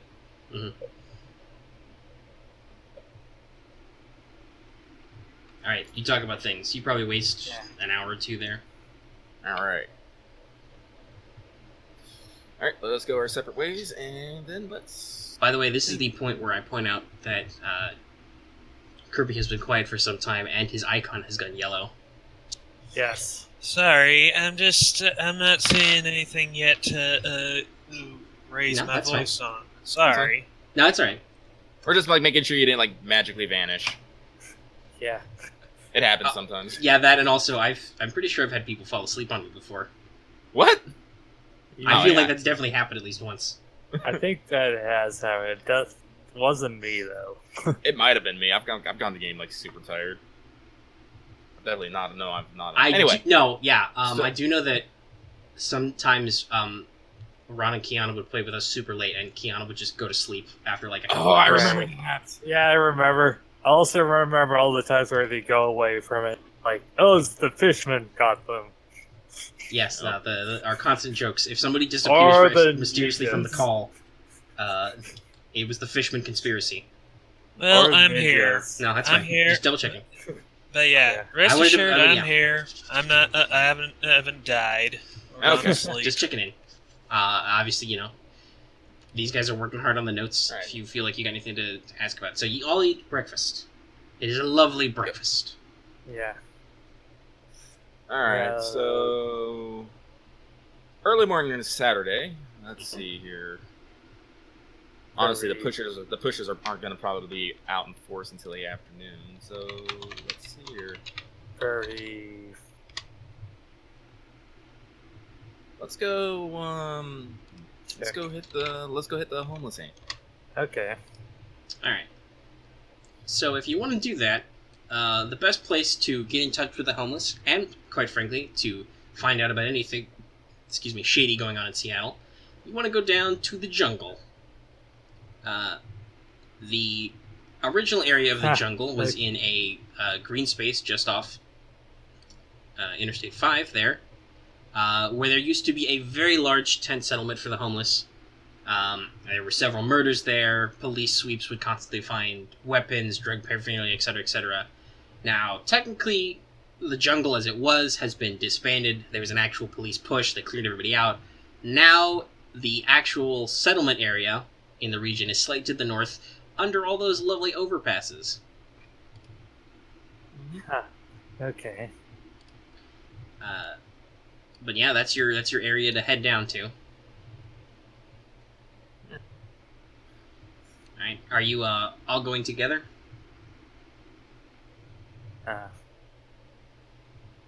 Well, We've established you have multiple cars, so... yeah, I'm carpooling. So remember, you don't get to touch the radio. It's like, I'd love make to our jokingly way- rattle off some Seattle radio station, but I can't think of anything good right now. Oh, actually, I listened to 102.9, the alternative rock station for Seattle, Tacoma area all the time. That's what it's on. So we're listening to fucking Foo Fighters, Nirvana, Green Day. Let's see, what else was on there a lot? Sometimes Panic at the Disco.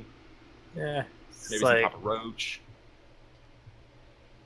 I probably already had tried to touch the radio, and then you just had to, like, slap, and it's like, then you say the roll. Head-to-head 8. Jump in! Alright. But I am. I will note, I am not parking my car close to the jungle. Yeah, Yeah. no, I figured. That's the other question I was going to preemptively ask. You guys have urban survival, which means you know how to deal with homeless people. Mr. Scruffy Professional's probably okay, but, Songbird, you're pretty clean-cut looking right now. Do you wanna look like you're an important person on important business, or do you wanna maybe, grungy it up a little? I'll grunge it up. I have a bag. I have a bag of French clothes. kid.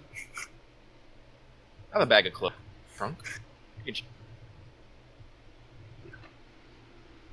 You switch your professional jacket, ditch the vest, throw on some flannel.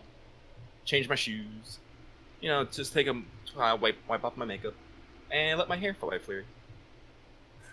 Right. Rough it up a little Ruffle bit. it up. Bam! Transformation. Oh. You have disguised. You can do this. You Yeah. don't need to roll, because I don't think it matters. Nope. Right.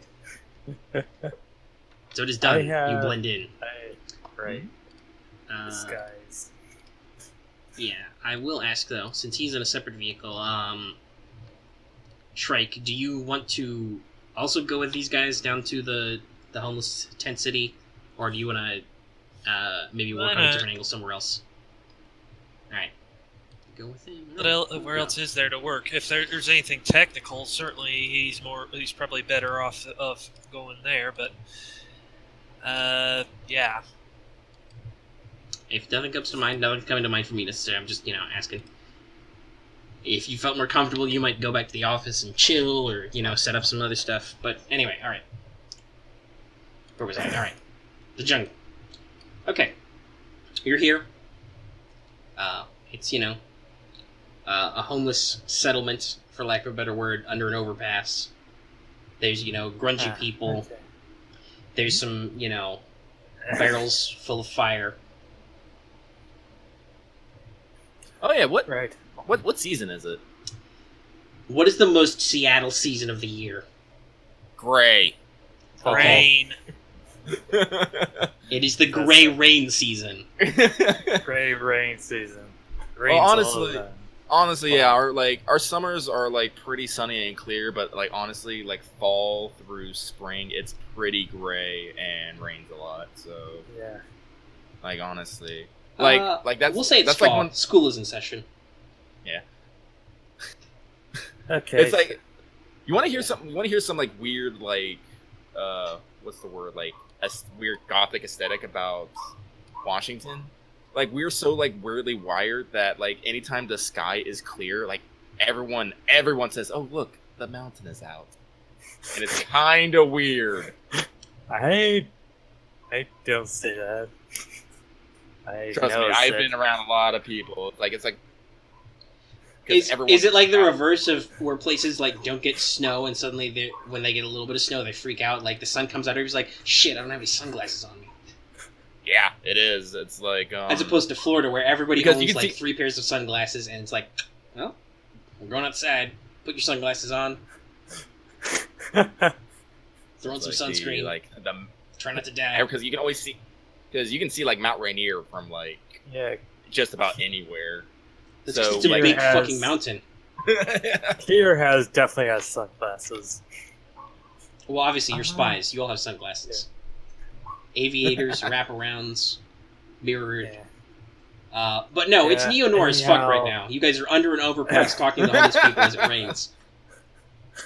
All right. Okay, so we're at the homeless camp. Mhm.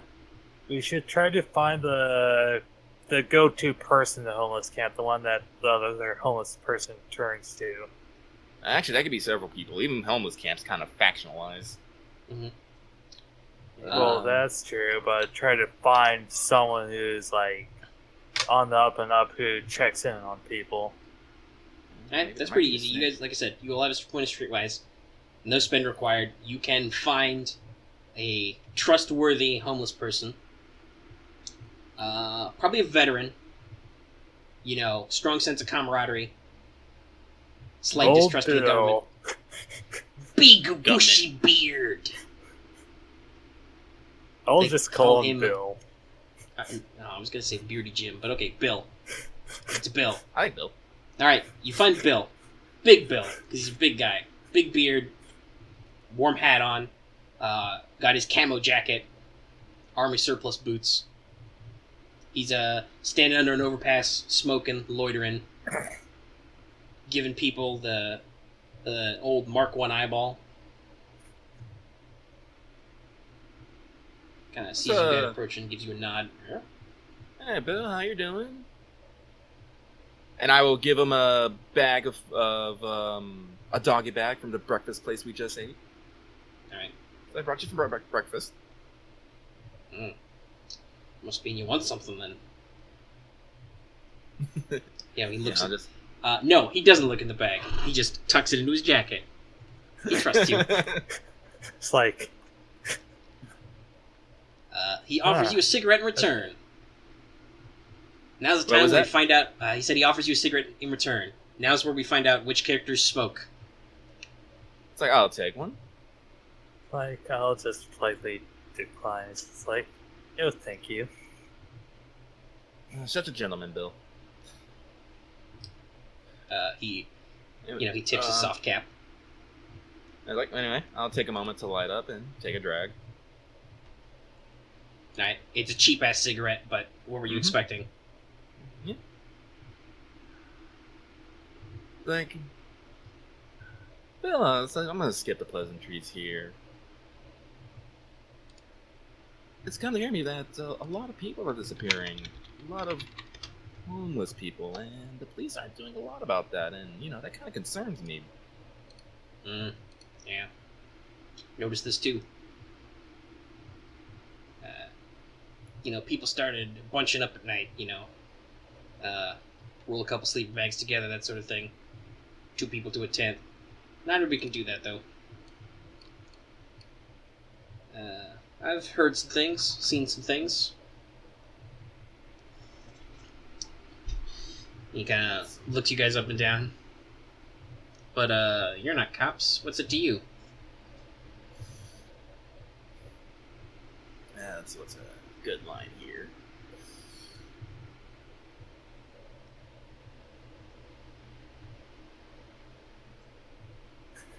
Let's just call it professional interest. Okay, and I know you have reassurance. I think actually Wait, what was that? several You broke up there. I know you have reassurance, and I think several of you have reassurance actually. Mm-hmm. Yeah. In fact, Shrike's probably the best. 2 points on it. I don't have reassurance. I got reassurance. I totally came out of sure people. That's fine. But 0 points, yeah, alright, okay. He takes your story, kind of, finishes off his cigarette, drops on the ground, stubs it out. And he's like, alright. Don't really know what professional interest it is, but you're skinny. There's definitely something going on around here. Not so much here, they're kind of moving out, but You're cutting out again. Oh, am I? I'm making you Sorry. cut out. Yeah, right at the beginning there, so we have no idea. Hold on, let me refresh Discord again. Because we're getting weird on me again. Not really sure what that is, but okay. All lights are green. Hopefully I don't cut out so much. The lovely recording will record my tone, so other people will be able to hear it later. Anyway, okay. He kind of nods and says, "Yep, you see it around here sometimes. Not actually right here so much anymore. Kind of been moving on. Maybe they're running out of people to hit, but you see it. Some of the younger folks, they don't got homes, but they got all these newfangled smartphones and whatnot. I know some people around here, they've been shooting videos for the YouTube. They do like skating tricks and stuff. They think they're gonna get out of this." He gestures around to the camp. "They're gonna upload their videos and they're gonna make it big. But you watch those guys. They do their stunts, do their tricks. One day there's 6 of these kids. Next day there's 5. Next day there's only 3. 2 weeks later, 4th guy comes back, but he's he's got a new jacket. His jeans are ripped, but not because he's been wearing them. You know what I'm saying? High-end sneakers, bleach blonde tips, and he sells the other 3 guys, a little something something. You know what I'm saying?"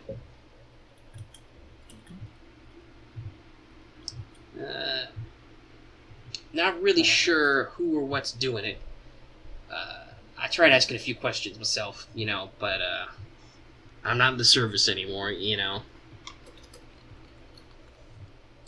And he kind of taps one of his legs. "My knee's been kind of bad since Iraq.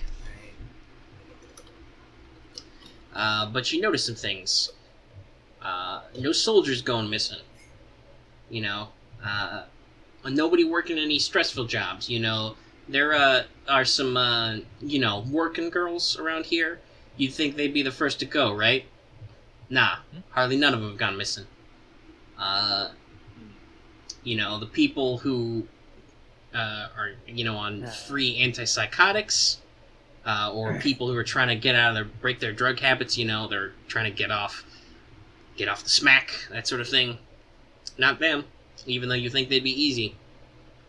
No, it's all people who, they don't know the first thing about fighting back, but they're not the weakest. They're just above the weakest. I don't really know what that is. I'm not a detective. I'm a rifleman. Maybe, gestures around at the 3 of you. Maybe you guys are a bit more of a brain trust. You can figure it out.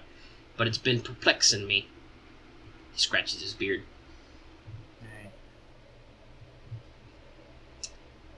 If you want to try and figure out where it's going, you might want to, hang around those groups, kind of see what they do, where they go, what sort of opportunities somebody has to get them, Mm-hmm.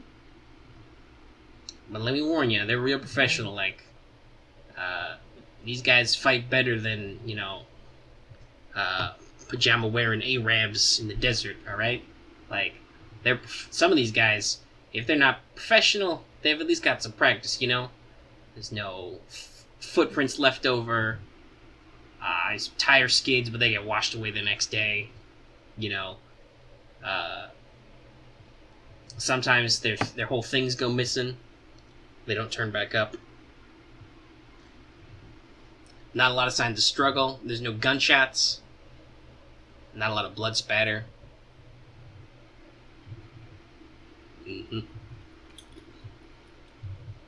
Just kind of scratches his beard again and goes, lights up another cigarette. Do you have any more questions for Bill?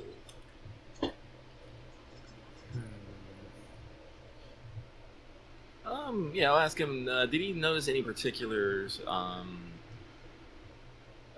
vehicles hanging around areas where the abductions took place? Vehicles, you say? Let me think. Me, myself, no, not so much. Don't think so. You know, you don't get a lot of people come through down here who aren't like us, homeless, you know. They don't have nice cars. Some people living out of their cars, you know. They got SUVs and pickup trucks and stuff, you know, you can sleep in the back. Haven't really seen anything new around lately. You know, kind of scratches his beard. You know, maybe some vans pulled through. You know, but yeah, you can fit a person in anything if you do it right. Though, let me think. Let's see. I'm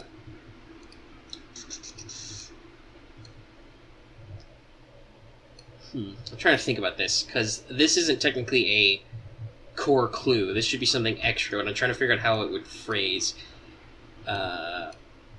He has some extra information that he doesn't think is relevant. So, what sort of point do you think you can spend to try and work it out of him? Let's see here. Oh, wait, that is not me. He's unwilling to talk about it, or let loose with the information? In a sense, he doesn't... He's heard something, and he doesn't want to tell you right away because he doesn't think it's relevant. You'd have to convince him that it's actually... It could be notable. It's just so would I have to like spend a point of reassurance and be like, Bill, no matter how trivial you think it is, it could be something important, so let me know. You could do that. That would work. So I'll kind of spend a point of reassurance and I'll see like the troubled look on his face as he's thinking about it and be like, Bill, no matter how insignificant you think I might be, it's like, it could be important. All right. I tell you, I don't do drugs or nothing, and I heard this from a guy. He doesn't do anything. He don't even drink no more. Can't afford it. You know, he kind of raises up the cigarettes. This is my one earth advice. So I heard from Harold. Swear to God, hand to the sky now, that he swears up and down that he saw a hearse parked under the overpass the other night. And it was the same night that some people went missing. That's quite interesting. You don't exactly see a hearse just anywhere, now do you? Nope. Okay. But they're definitely spacious enough to hold Yeah, no shit, it's a hearse. Uh-huh. people. Yeah. That's definitely something. It's not quite as ostentatious as a limousine, but hey, that would stand out.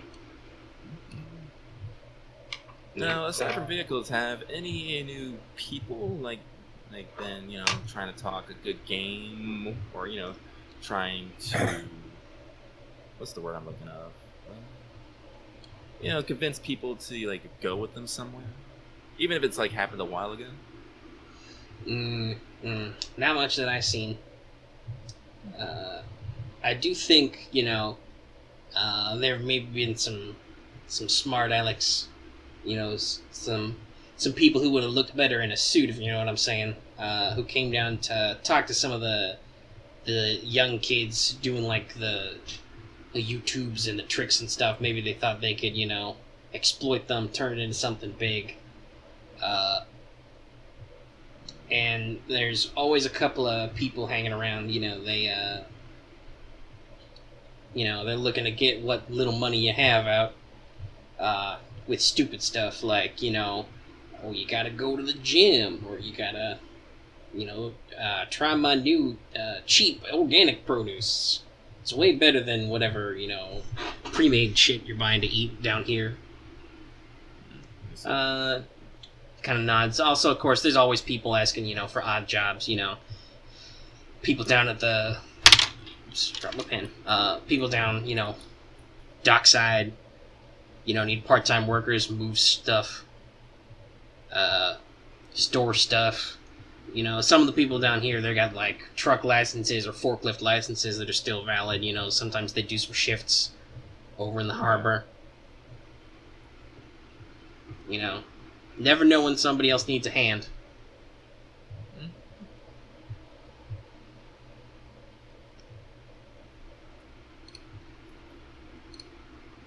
Marth, what's the character's name again?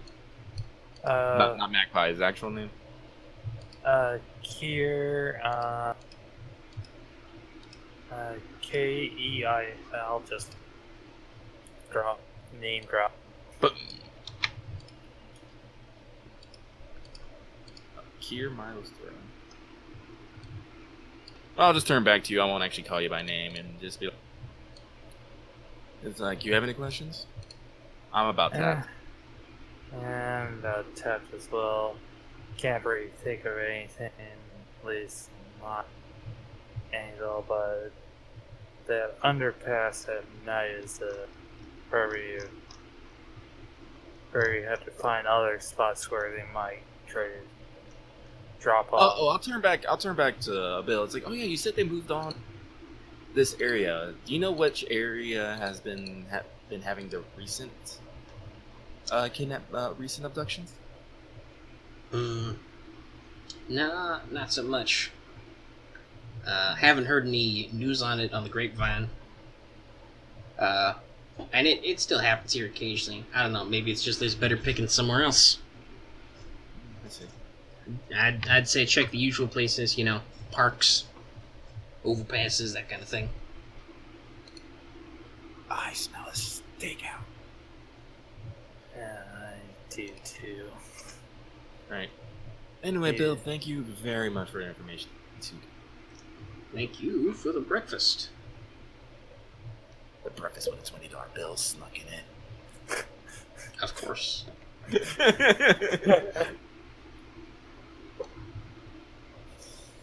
Alright, but I think that's all we got. So say goodbyes to Bill and make our way out. Here. A hearse is definitely odd. You don't see those just hanging out. If we can get maybe some access. You said it was last night, right? No, it was a while ago. It was a while ago, but still. Oh, right, those. It was a few nights coffee ago. Cars. But he did say that it was a night where people went missing. Yeah. So,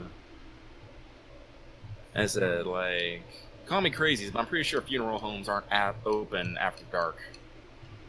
Yep. Yeah, that's completely out. Another thing, 0 points tradecraft. Supposedly, there are people down here shooting YouTube videos and uploading them. If any of you has a point of research, you could easily case those videos. I do. You could easily watch them and see if there's anybody who stands out. Yeah, I do have YouTube. I do have research. You have a YouTube channel? You have your own YouTube channel? No, I don't have YouTube, Yeah, but I you do could. have. Extreme lockpicking tips with the Z. It's just like, yes, and it's just like, now you think this lock is impossible to break, but nope, just do this little simple thing. It's like, let me show you how to crack a safe in 3 easy steps. for research purposes. You do product reviews for locks. I solved this lock in 3 minutes. 2 stars. You actually, Marv, does your character actually have a lockpicking license? Yes. Yeah. Illegal with that shit. He has it for purposes. Well, actually, both. Locksmith tools are illegal to own unless you have a license. So. Yeah. Above the surface and below the surface. Well, as I said, if we work for a security consulting term, it actually would behoove us to have someone licensed in lockpicking for getting into places. Well, yeah, it's like because that's how a lot of external boards. It's like they look at a place and they determine on how easy it would be to break in, and then discuss the best ways to cover that. So yes, we would need someone who is adept at breaking into places. So on the books,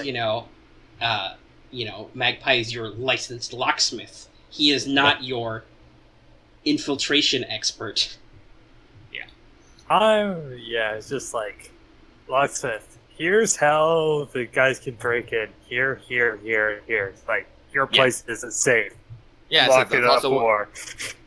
It's like, it's a perfect reason to why you have architecture and all that stuff, because you know how to break in, and you have to point out to people, this is how they get in, this, that, and then we charge them an exorbitant fee. That's you with your, what do you have, 2 points of negotiation? Yep. Yeah, that's you. You're the hard sell.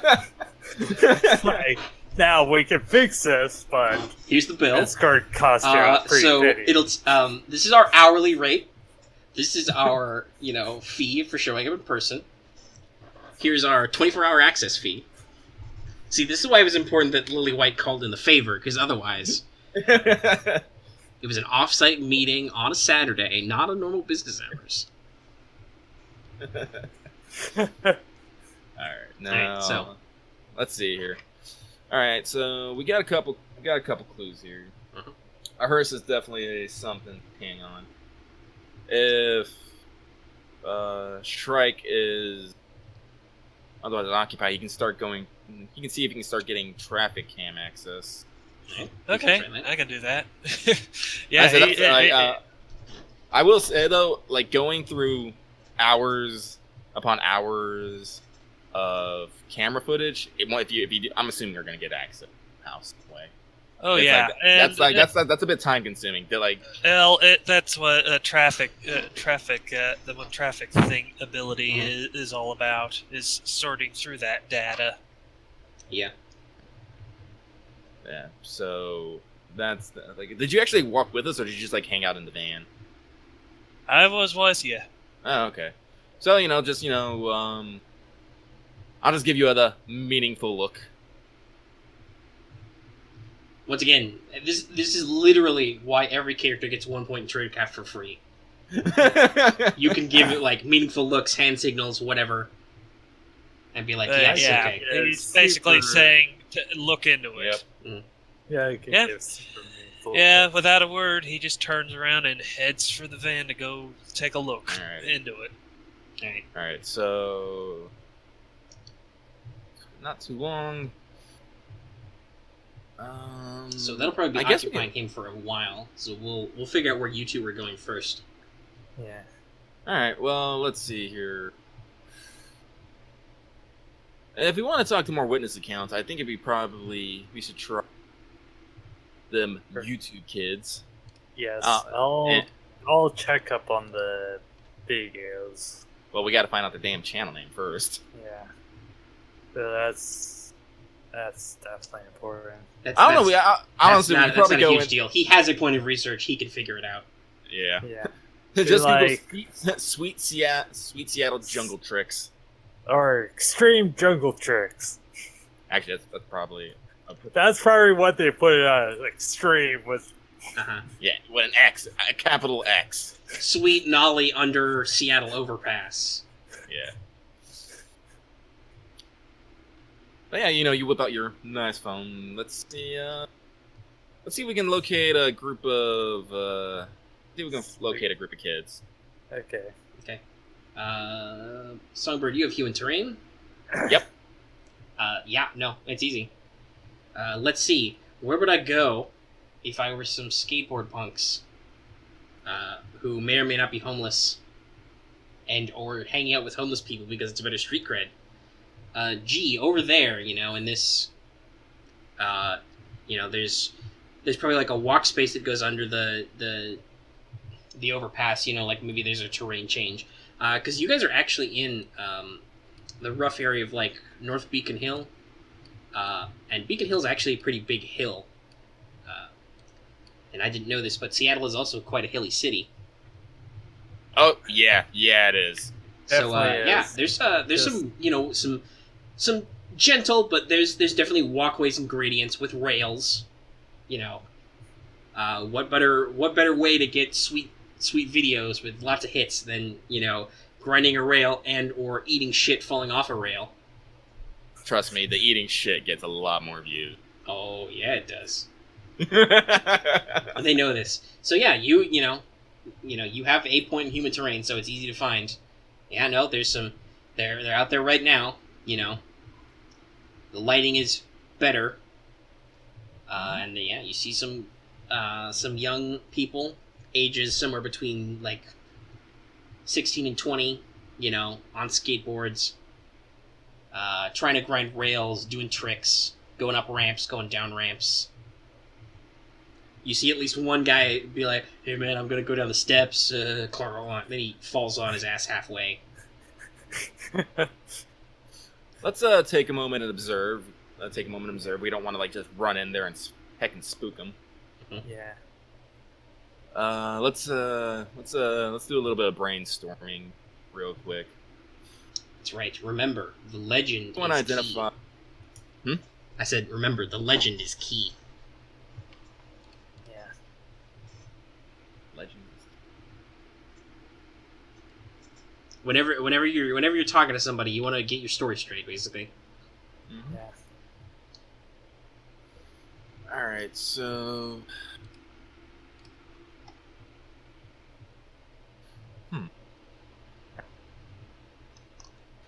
All right, so. Well, while you're thinking, I'll probably ask homeless.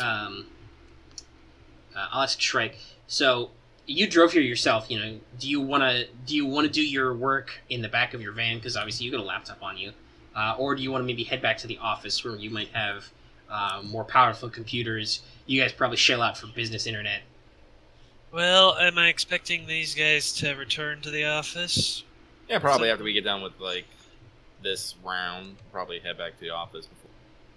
Right. Yep. So yeah, might as well. If I can expect to see you in there again, yeah, I'll go ahead and go there. Okay. You guys haven't even started your conspiracy corp board yet. Yeah. Gotta. Somebody's gonna need to run down to the nearest office supply store, get some big spools of colored string, get some new thumbtacks. Well, to be fair, I as a player am not very good at these mystery things, so I'm gonna let Lucky and Set try to figure out what's going on. I'm just gonna help gather the clues. Hey, that's what a lot of this game is about, is putting people in the right spot to get clues. Yep. Just drop yourself, be in the wrong place at the wrong time to gather clues. That's Well, when he's you going back run. to the office, so he's fine. Alright, so. Team Talky Talk. Talk the talk, walk the walk. Bam! I got that hip wiggle. Yeah. Let's see here. Yeah, Well, I first mean- off, They're mostly Have I, young men. That would work. Yeah. Mhm. So. Oh yeah, I do want to note my character is in her 30s. I like to think of her having that, that mature sexiness. Mhm. Like she knows what she wants. She's gonna fucking get it. Let's see. I'm. Yeah, how to. I don't even Like- know like- how like- old my character is. I think late 20s, early 30s, You are decidedly ruggedly handsome, though. and he's regularly has a very youthful kid. Yeah. He's deceptively young. Permanent. Well, actually, are you babyfaced or are you permanent 5 o'clock shadow? Oh, permanent. What? Permanent 5 o'clock shadow. We already mentioned that, when he was struck in, he had the. Yeah, Yes. okay. So he's got the stubble. Yeah. You're Nathan Draking it. I don't think anybody has yet taken nearly enough athletics to be Nathan Drake. What is fun? We'd also need a luck stat and like I don't know, 25 points in there. Well, funnily enough, the cherry for gambling is called the Devil's Luck. Yeah, Nathan Drake would probably have like 50 points in gambling. I don't know, considering how broke he is now. But let me see here. So let's see. What is our story gonna be? Private investigators probably might. Little spook. That would be too spooky. Maybe try to be on the up and up. Maybe YouTube people. That would definitely. I am definitely a YouTube person. That's what you want to do. You want to do like your talent scout. You want to be talent scouts? Yes. All right, let's be talent scouts. Let's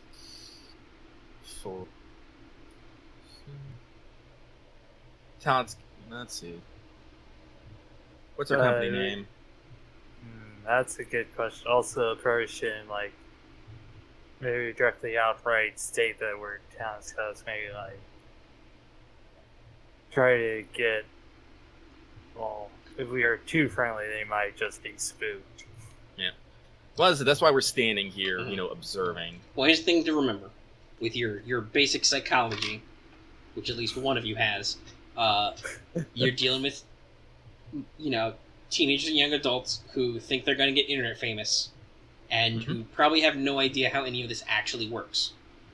So, if you want to present something to them, if you want to grift them, you need to give them what they want to see. So they don't know how an actual talent scout works, probably.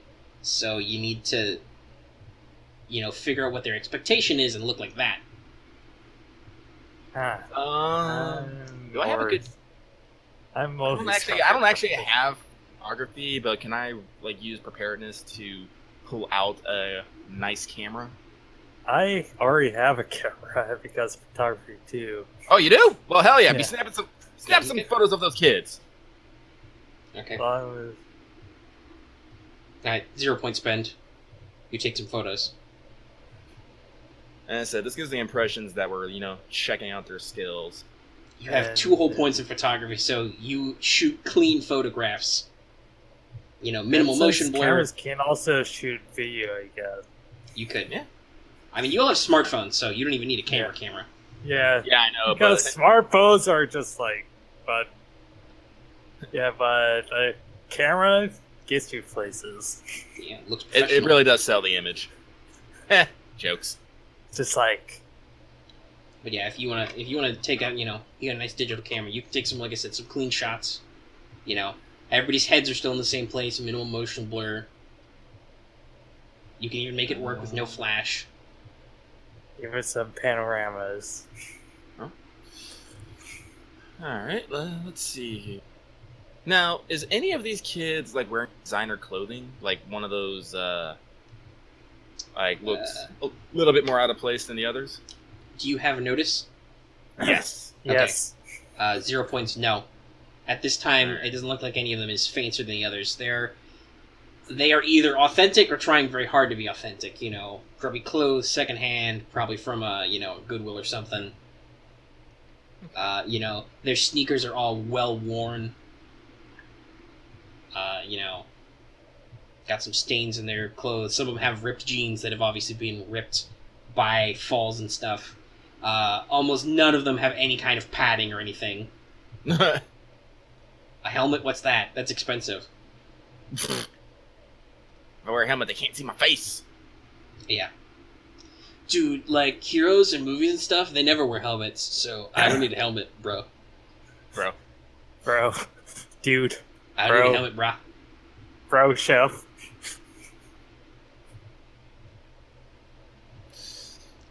One of them totally, talks to the camera. It's like, hey, it's me, ya boy. Ay, ay, ay. You mention that kind of thing, oh boy. That's right, young people of today. We're older than you, and we pretend not to understand you. We make jokes. All right. By the way, some of them, again, 0 points notice. Some of them have totally noticed that, with your notice, you notice that some of them have definitely noticed you guys with the camera. Some of them might even be playing it up a little. All right, Kier. My name is Janet. Your name is Jake. We're both talent scouts looking for talent scouts to sponsor. Who sponsors you new and budding talent? We've even had a few competitors in the X Games. We just decided to come by and look at things and see how things are coming out and see if there's anyone we can promote. Right. Got it? Got it. Do we have any names we can draw for the next games? Oh no, you don't wanna name names. That's those are professional things. Right. Gotta respect their privacy. Yeah, it's all like got up and comers set for there. they have some up and comers there, but they've decided they want to keep their names and they want to keep a faces little bit private. keep private. Okay, once again, you guys all have tradecraft. Your characters would know. The basics is, deny everything, lie about, never tell the truth, but also don't tell a lie that's obvious, Like, never say more than you have to, I should say. Yep. So don't get caught in a lie. Don't make up names if you don't have to. Just say stuff that can't be verified, basically. Don't give them a reason to challenge it. Yeah, plus there's all those questions once you name drop. Mm-hmm. But let's make our approach. Yes. Okay. You sidle on up. Some of them notice you, give you some nods. Not bad. Let's see here. Who looks like they will be... Who has a decent amount of skill, but also looks... Who's the chatterbox? Alright. Don't Guess have what? much in interpersonal skills, so yeah. Guess what? It's the... Is it ya boy? Yeah, it's the yo boy guy. He is a blabber. He's a huge blabber. His one friend, manning the camera is just, rolling his eyes behind it as this guy just talks on and on. You can tell he's probably got some skill because he's definitely talking with confidence about stuff. He's talking all right, so today we're gonna try and do this and we're gonna do that trick. I don't know any, can't remember any, lots of skateboarding tricks off the top of my head because it's been a long time since I played a Tony Hawk game. But yeah, he's just, listing off, we're going to try to do this, we're going to try and do that, and all kinds of stuff. So he knows enough to speak with confidence, and he speaks a lot. Alright, well, we'll saddle up and, we'll, ask, hey, do you mind if we film you a little bit while you do your trick? And then he's like, oh, but, that's what I got the camera for. He gestures to his friend. And, he's like, oh. I was like, yes, but, well, my name's Janet, and this is Jake. He's my first. We work for a talent company that sponsors more extreme sports. We're in the local area looking at local talent, and we have to say we like looking up there. You sell very well. We were just hoping maybe to get a little more information and get a little bit more information on you. All right. Yeah, no, he buys it. He's like, oh man, yeah, that's really cool. Hey, yeah, no. I'm Andy Weaver. Shakes hands and like, yeah, sure, you can take some photos. That's totally cool. Do you need to sign anything? You have permission, whatever. Well, as long as we have your explicit, as long as we have your permission to shoot, we don't need to sign anything. Cool. Yeah, I totally give my permission and stuff. What was that? I said, yeah, cool. I totally give my permission and stuff. Excellent. Stop making me do this voice more than I have to. And so, yeah, show us what you got. All right. He does some tricks. He does some basic stuff. A few flips, rolls the board around. Gets some speed. Goes up and down the ramp a little. Are you just observing and taking shots, shooting some video of him, that sort of thing? Yes. Yeah, and I'll talk to his. I'll talk to his cameraman, Andy's cameraman. Right. He's Tony. And what was that? I said he's Tony. Tony, nice. So, Tony, how long has Andy been working this area? Been skating this area? Yeah, he's been doing it a while. We kind of, we work in pairs sometimes. We trade off the camera because we can only afford the one. Mm-hmm. I understand. You pretty good on the board yourself? Yeah, I'm alright. But as you can tell, Andy's better at the talk to people thing. Yeah, you do need that public image face. Check out my sweet flip, bro! Woo! He does a sweet flip. Sweet flip. Just just gives a thumbs up. Says we didn't start out at this, but we heard this is a good spot to board, and there's it was maybe, I don't know, 6 months ago, I guess, some people decided to make this a thing, with the videos. Mm-hmm. It's been going on. It's sometimes it's been a little hard, some people have gone missing lately. Oh, really? Yeah, supposedly it's kind of a big deal, but nobody cares. I mean, look, we're here. We're in the jungle. Cops don't come down here, and unless there's a problem. Is people just being picked off the streets? I don't know, man. I never really paid attention to it. Nobody I know really personal been missing or anything. But I think they just they go just missing overnight. We try to be smart. When we're out here after dark, I don't go anywhere without Amy. Andy's going with me. That kind of thing. Mm-hmm. Everybody at least doubles up. Haven't heard anybody going missing in twos or anything. Okay. And I guess anyone I don't know. People just they go missing or whatever. They don't sleep in their sleeping bag or in their tent or whatever, or go to their cars. Or they wander off up the road to get something and they don't come back. Anyone disappear? Concern in my voice. Not real close, but yeah, there were a couple of people here, in the scene. He kind of gestures around to the spot that went missing. They just, they were here one night to do some tricks. We experimented with some night shooting sometimes, but it's hard. The cameras aren't great. The firelight looks cool, but it doesn't work sometimes. It's too dim.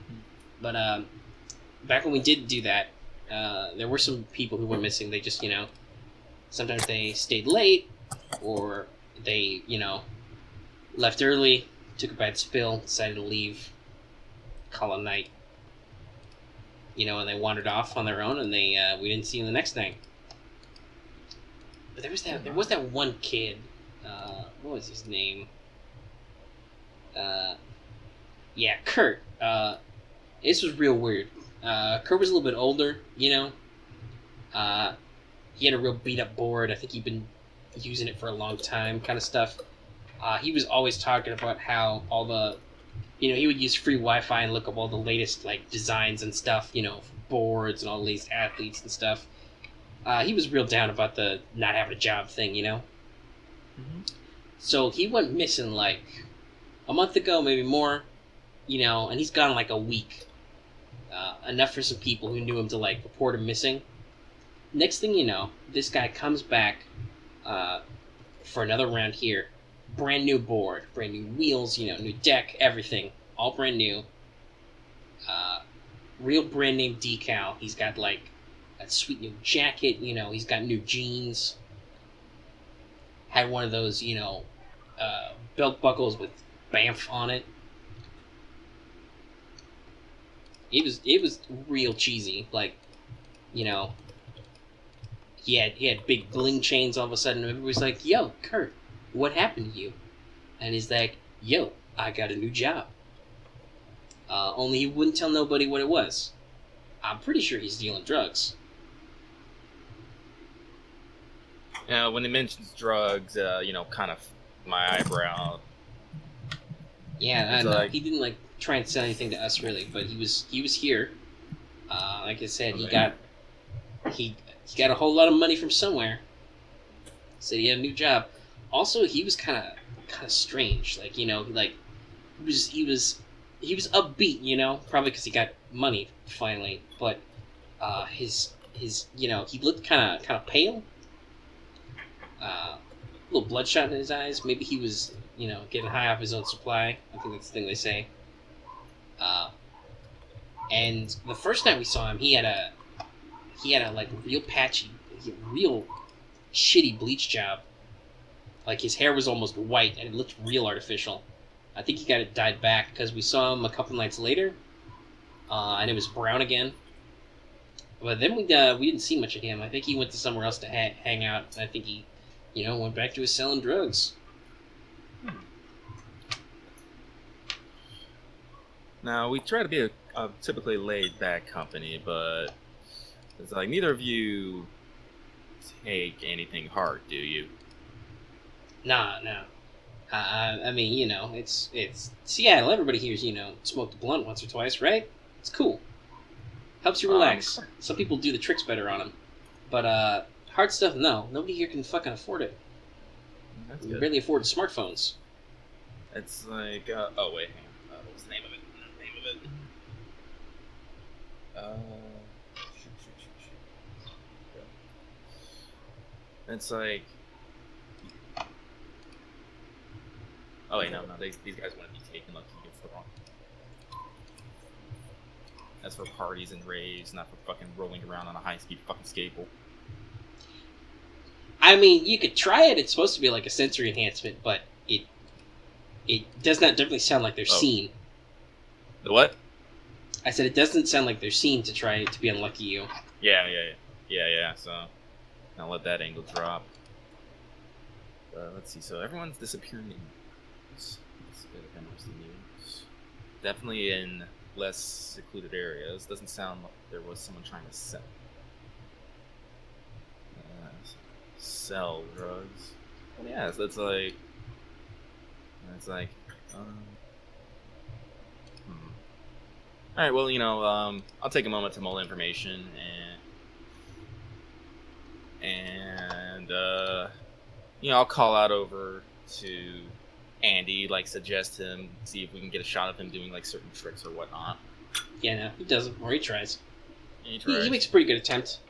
Sometimes he gets a little over eager and kind of bunks up. And he's like, "Hey, can I get a new take of that?" Stuff like that. And I'll be upfront with them. And it's like, Andy, people like to see you fail just as they like to see you succeed. Don't worry about it. Oh, yeah, that's right. That's neat. Yeah, it could be funny, like a prank video. But anyway, I'll call him back over. I'll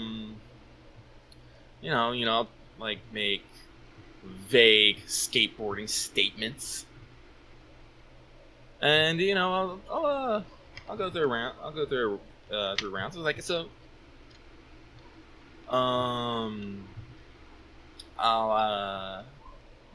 Brain, come on, work. And it's like I was talking to Tony here. He says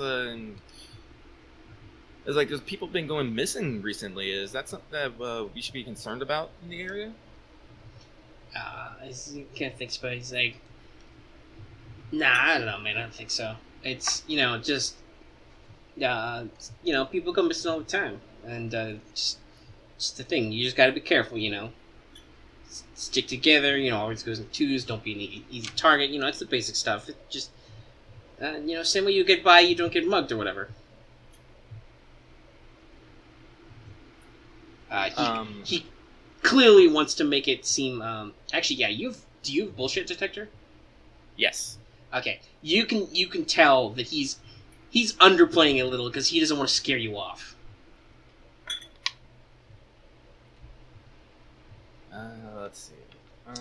In general, these, I mean, it's the middle of the day. Literally, it's probably around noonish. And they're in a big group. These guys don't really seem nervous. You know, they're, of course, you know, they're healthy young men. They probably think they're bulletproof, but they're not spooked or anything. And you don't try to shoot so much at night. But, you know, maybe they still hang out somewhere, so maybe they still hang out here after dark. They just don't, you know, try and do tricks or anything. You could come back then and see how they feel. Actually, that might be an idea. Because right now it's the middle of the day. So they're acting pretty calm about it, you know. Yeah, that's like interesting. Okay. Now you say you do some night work, right? Are you planning on doing any soon? Nah, not so much, you know, because sometimes it's hard. But he looks over at Magpie. He's like, oh, but you get like a real camera, I bet. Yeah. Sometimes, you know, with the phones, just by firelight or streetlight, it's not so good. But yeah, we could. If you want to shoot some stuff at night, you know, we could do that, right, Tony? Tony's kind of like. I'll turn over to Tony. Okay. And so, like, if we're using the camera, you can definitely have you can definitely get some time on. You can film that as well. All right, yeah. You can definitely. He's like, yeah, okay, yeah. As you have both reassurance and flattery, right? Yep. Yeah, no, it's easy. You just tip him in the right direction. He's like, yeah, no, sure, I can do that. Maybe we can talk to some of the other people who want to, you know, get some stuff together. Some of the really good ones, you know. Oh, excellent. Not everybody's a show off. I said, well, if they look good on camera, as long as they look good on camera. Now, how do you think you can get? Do you think you can get done by tonight? You know, it's best to work quickly. Yeah, no, it's fine. We got nothing better to do. Awesome. All right, so we will be back. Let's see, if it's fall, it gets dark pretty quick, but let's go. But we definitely want to up that spook factor. So let's say about like 9 p.m. Does that sound good? Yeah, sure. All right, excellent. All right, but I think that'll be enough. We definitely gotta go make sure our equipment's all in order. Make sure we have enough tapes to record all the data. So we will be back. Yeah, tapes. I did finger guns as I said that. All right, let's string a few more pleasantries and make her escape. Escape. You guys both have noticed, right? Again, you're gonna hear me ask that question a lot over the first couple sessions. What? You guys both have notice? At least one point? Of what? Of notice? Yeah. Okay, then. So, as you're walking away, you kind of mind your own business. And out of the corner of your eye, you see somebody kind of hanging around who kind of sticks out a little.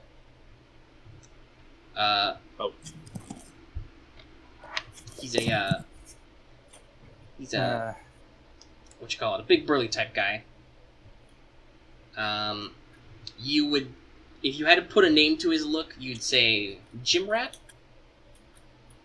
Oh, okay. You know, he's wearing like a jacket over a wife beater, some, you know, comfortable pants, well-worn tennis shoes. Like I said, he's big type. And he's kind of hang out in the background, look a little intimidating. Mm-hmm. In his windbreaker and his track pants, popping a squat. He's definitely looking your direction. You know, his body language kind of says enforcer to you, but you're not really sure what he's doing. He just used to be minded his business observing. Songbird, with your points in high society, That is a fake-ass tan, and that is the shittiest bleach job on his hair you have ever seen in your life. So the guy's as fake as can be, and she can tell. Yeah, no, it's bad. Actually, let me roll some of that back. I said he had well-worn shoes. He actually has they're used, and maybe it looks like he doesn't take care of them. Those are definitely, though, brand name sneakers. And he's wearing a nice watch. Not like high-end like Rolex, but a nice watch. Maybe it's like a cheap knockoff Rolex. I'm gonna like slow my pace so that I'm in step with Magpie, and I'm just going to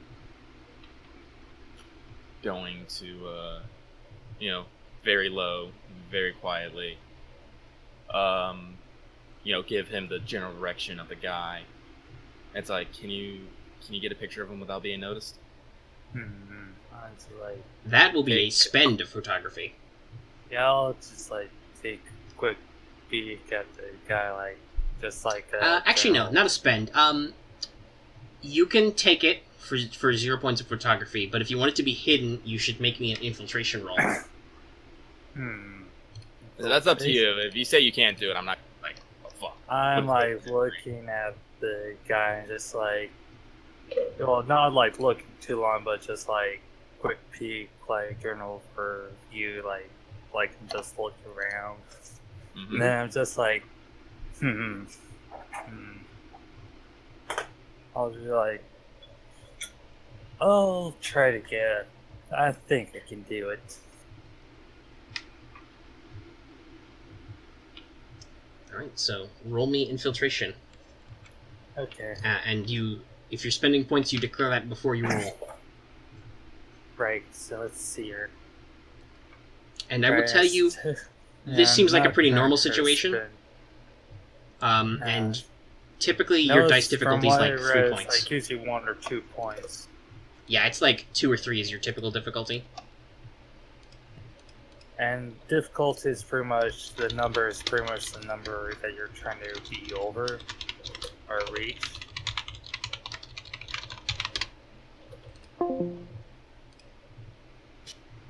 Alright, it's better. It's getting a little weird on me again.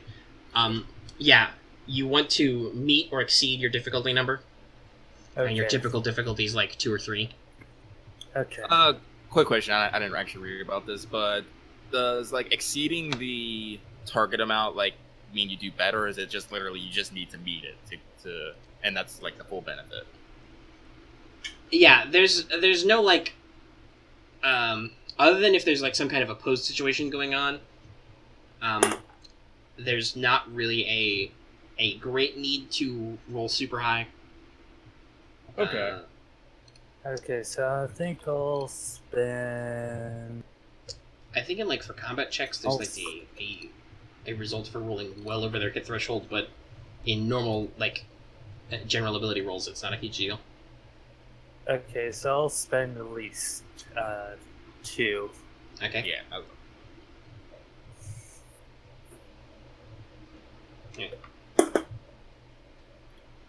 Okay, so that's so D6 plus whatever I spend. That is 5 total. All right, easily. You tuck the camera under an arm like you're just putting it away for a second to get something out. You have the flash off. You just click it. Guy doesn't seem to notice.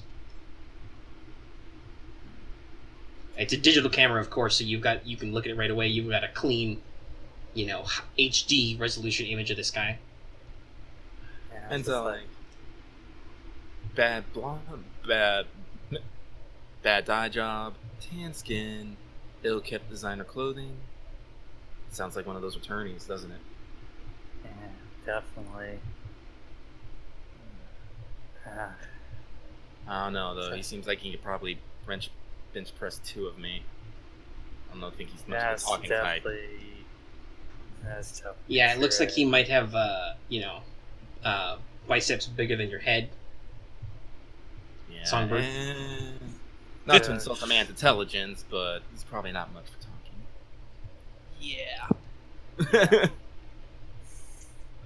Just like, huh. But let's make sure we keep an eye out for him. Yeah. That's definitely. You can print out his photo and stick it on your new conspiracy wall. Hell yeah! Why do you think I want a photo? Yeah. Get some dry erase markers. Alright, so you guys can think about your clues. I will be right back once again, and then we will get to what Shrike is doing. Yeah! Trying to search some cameras and stuff. Hack the planet! I'd love to do that, but I just don't have I just don't quite have the computing power Yet. Okay, yet. so That is a good point. let's Yet. talk about the clues that we have. Well, if we're gonna focus on Curbs, we should probably help Curbs figure out what path he's going on. Unless you have a plan already, Curb. Any help would be appreciated since I am so new to all this. So No problem. I have hardly a clue what I'm doing. I'm Alright, new well- to this too, so. Alright, so you're gonna, like I said, like the hacking, like you'll probably like either like cop or like Department of Transportation databases try to get like access to traffic cams. You're gonna want to like narrow down your search so it doesn't take as much time. So you're definitely gonna want to be in our affected areas at night for like the past like week, and specifically like you're gonna be like fast forwarding through videos looking specifically for a black hearse. And basically once you find the black hearse, you need to start cycling through cameras and basically on a map like plot the route it's taking, where it stops, like where it disappears from view, where it reappears, and like all that. So basically you make the path of like where it goes, because wherever it disappears, like if this is involved in the kidnapping, that's probably where kidnappings are taking place, and those are then the places we can then go investigate. Also look up for any sort of videos. Oh yeah, like Like, if other vehicles Any like sort of like, because someone could try to hide the stuff and the loose would prove it. Right. yeah, and also if like a hearse enters and then for some odd reason another well-sized vehicle leaves the area, that's something also to note, because they might change vehicles, they might use more than one vehicle, so things of like that nature. You guys ready to roll on this? Yep, Curbs, this is gonna be your show. Okay. I'm gonna step away here for a moment. Alright, so Alright. you want to look at the traffic cams. How do you want to look at the traffic cams? Let's see. Okay. So I'm probably gonna have to do traffic analysis at some point here. Yeah. As I sort through all this data. But first you need to actually get at the data. So there's probably a couple ways you could do it, depending on what your skills are. You might be able to get somebody's password and log in and just log into whatever their database is on this stuff. You could hack in, obviously. Hacking in, that would be data recovery, wouldn't it? No, that would be digital intrusion, a rule to actually break into the system. And that's not only my MOS, but I've got 12 points there.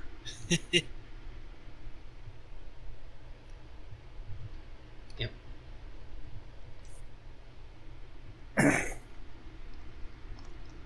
So yeah, how would you want to go about that?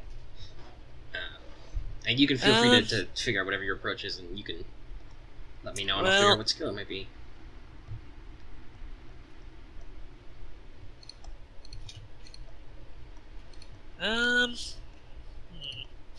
Probably want to. We're hacking into a database, so. Probably want to probably want to try and make it difficult to trace at least. I mean, that can all be pretty assumed. You've got high level digital encryption, so digital intrusion. I mean, so you know your basics about encryption and all that stuff.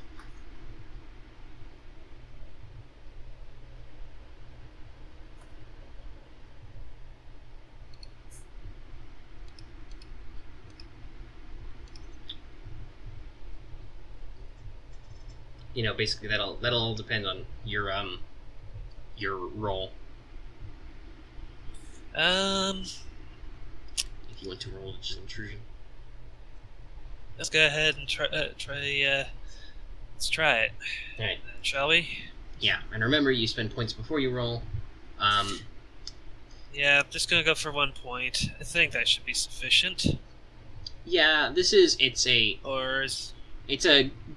technically it's a government, it's a law enforcement database, but at the same time it's not a super secure one. Where they keep all their CCTV footage. So it shouldn't be too hard, somewhere in the average difficulty.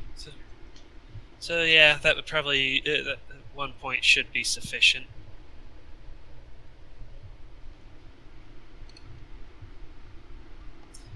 And I rolled a 5.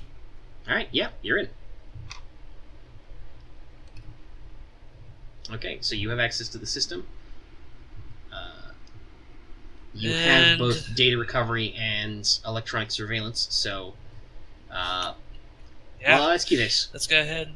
Do you want to stay logged in and, look at all the footage on the database, or do you want to copy it?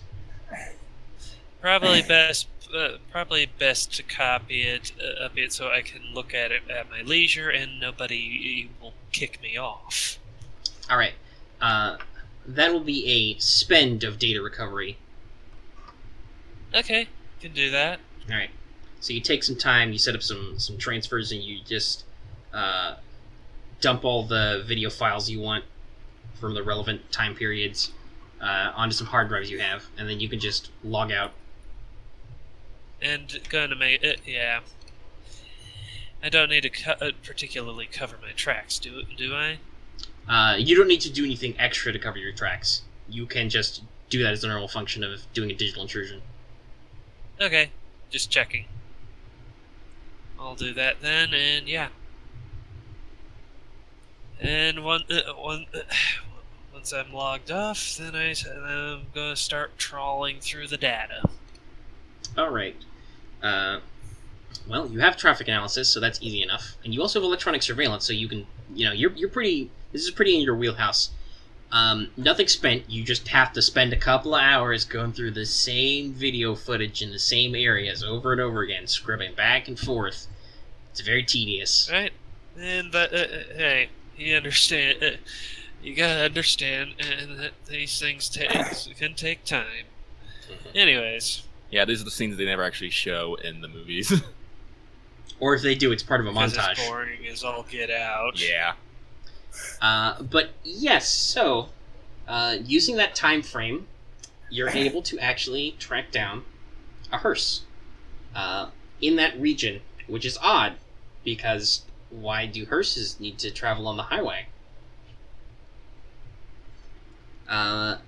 And you can, with traffic analysis, you can backtrack it pretty efficiently. And basically kind of, skim here, skim there. You see it leave this block. Okay, it's not in that block, so they must have turned over there and blah, blah, blah. You guys actually probably get back from your interview with the skater punks while he is still working on this. We bring him lunch. Probably a good idea. Oh yeah, that's the one thing that tears his eyes off of the screen. He immediately swipes the sandwich or whatever you brought him and turns back to the screen and munches on it while continuing to trawl. Hacker montage. So once you clearly identify it, you. Ow, that was my knee on my desk. You can cleanly pick it out. You can follow it. It looks like it goes from being somewhere on the south end. Looks like it goes up into somewhere in central. One of the residential neighborhoods, you'd say, by the Lake Washington shore. So on your map, that would be areas like Harrison, Madison Park, that kind of place. Somewhere nice and suburban. And unfortunately, All that right, means then. you kind of lose traffic cams, so you know it goes up there somewhere. You do, however, once you figure out the pattern, you start double checking it. You check, okay, did I see a hearse follow this pattern yesterday, or the day before that? The day before that, you roll through it while you eat your meal. You probably sip some soda, and you definitely notice there is a pattern. Without any further analysis, there's a pattern here. You see, if not the same, a very similar hearse operating in these areas, rolling around. You spot it go to some cemeteries at some odd hours, because nobody's having funerals at 9 o'clock at night either. But you definitely spot the hearse parked at a couple of cemeteries at those, late hours, that kind of thing. And you also notice that it seems to detour to somewhere in the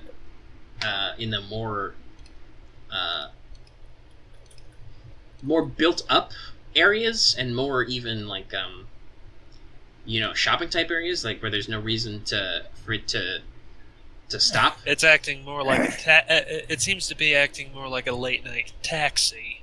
Yeah, almost than a like train. you spot a couple weeks ago, and then maybe some days before that, you notice that it goes up into Capitol Hill a couple of times. And Capitol Hill is a major nightlife district. I mentioned it before. There's a lot of restaurants and bars and taverns and nightclubs in that region. There's also a lot of artistry. There's lots of live music at those clubs. There's lots of film houses, that kind of stuff. There's some residences there, but it's not really the kind of place where you need to drive a hearse, especially in the middle of the night. When there's kidding. literally nobody but the traffic cams watching. So there's definitely some odd behavior to this. They told you to also look for other vehicles which might be suspicious in the same spots as this hearse, I think. Right. You don't really see anything out of the ordinary, nothing that stands out. You do see it parked sometimes, just for a second, like it's, not long enough to even pay a parking meter or anything, just it pauses at a couple places, and there are sometimes cars there.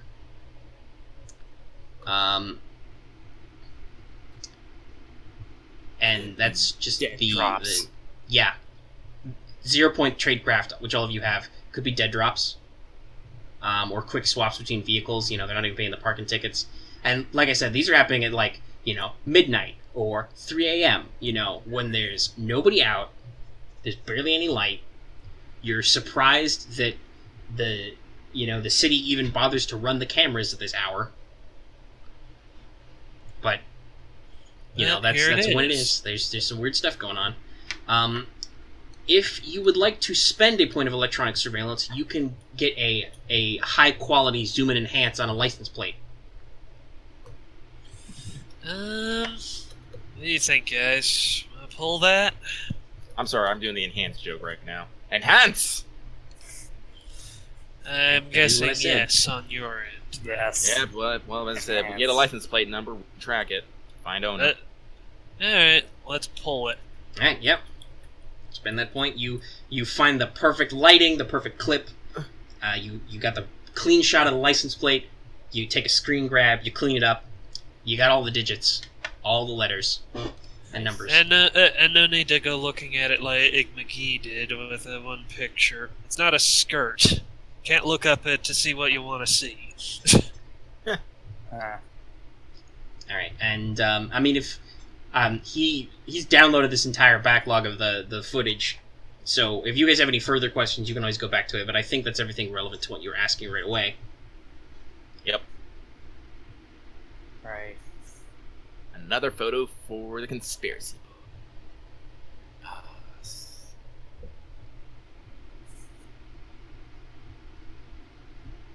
Alrighty. Well, there you go. You got some leads. Okay.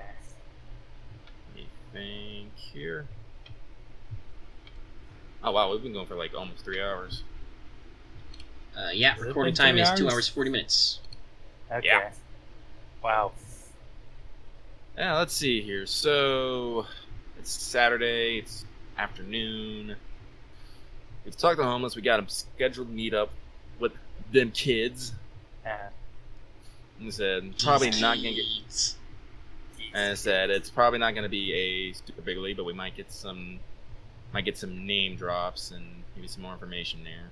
We have a hearse that we need to find out about. I don't think you can legally just ask, like, hey, who does to buy a license plate number. I don't think so. Suppose we could network to try and find the person we need. Yeah, so if we have like a contact at the local like DMV, I think DMV license plates. Also cop. Hey guys, just Googled it. What? What? There are services online which supposedly are free to check VIN numbers and valid license plates. Really? Yeah. Wow. I don't know how effective they are because I don't have any license plates to feed it, but theoretically, that could be OSINT. Open source intelligence. Okay. Yeah, let's shoot. We got that. Just run through that. Yeah, at least let's try that. Okay. That'd be a research spend. Okay, I've researched. I'll spend it. All right. You look up the number. You run it through a couple of you run it through a couple of services to double check. You discover that the hearse is owned by Shady Plot's Funeral Home. That does not sound shady at all. What? Shady Plot? Oh, Shady Plot's Funeral. Mm-hmm. Hey, guess where Shady Plot's Funeral Home is? Where? It's in it's a converted house in a lovely neighborhood on the shores of Lake Washington. Right.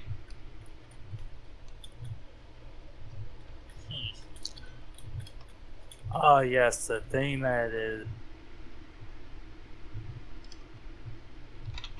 Yeah. Ready. Shady is full. Lakes. Why does it have to be lakes? You're in Washington. Yeah, we're Washingtonians. We like our water. You get a lot of freaking lakes. Yeah, we do.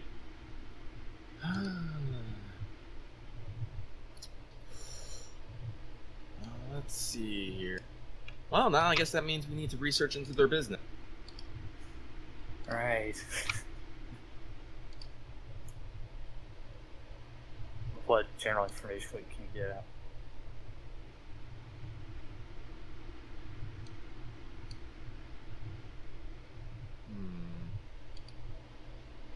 Like, Well, as I said, they might have let's see. do they have a website? Sure, they've got a website. It's probably a very basic website. Yes, it's very basic. It looks like something somebody built for a college course. Okay, it's like.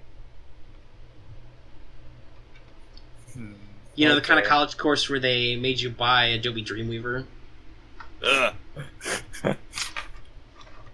I'm definitely not speaking from personal experience or anything.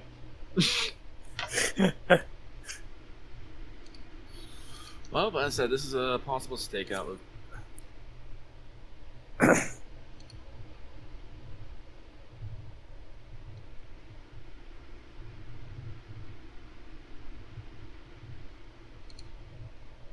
Yes, Janek.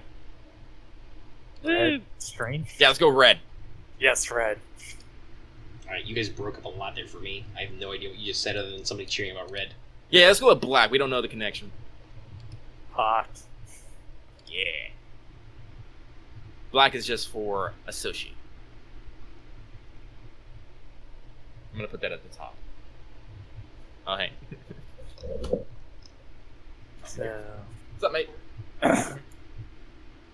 Oh, that's not something that I have to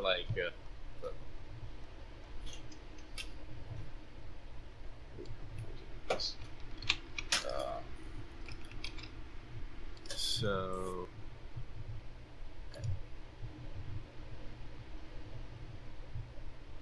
means they're associated.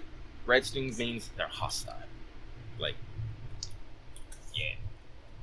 Is that we're gonna do that? So for purposes of verisimilitude, I wanna retcon a little. I'm gonna say, because I think it actually works better, and because I've been doing some Googling for lovely Victorian homes.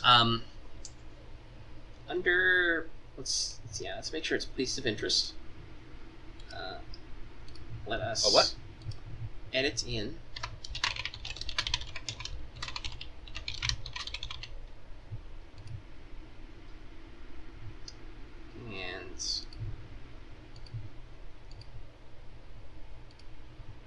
Okay, you might have to refresh the map, or I'll have to refresh the map, but I want to retcon where I placed Shady Plots. I want to say it's in North Seattle now.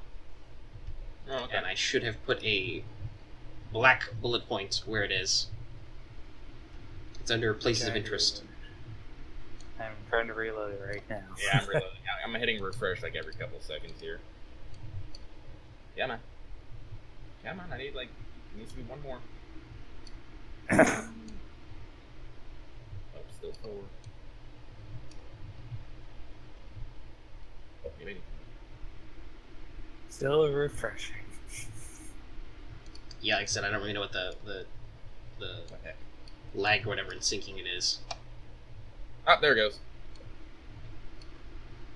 8, 7, 8, 7, 7. Over on Crown Hill. Let's see here.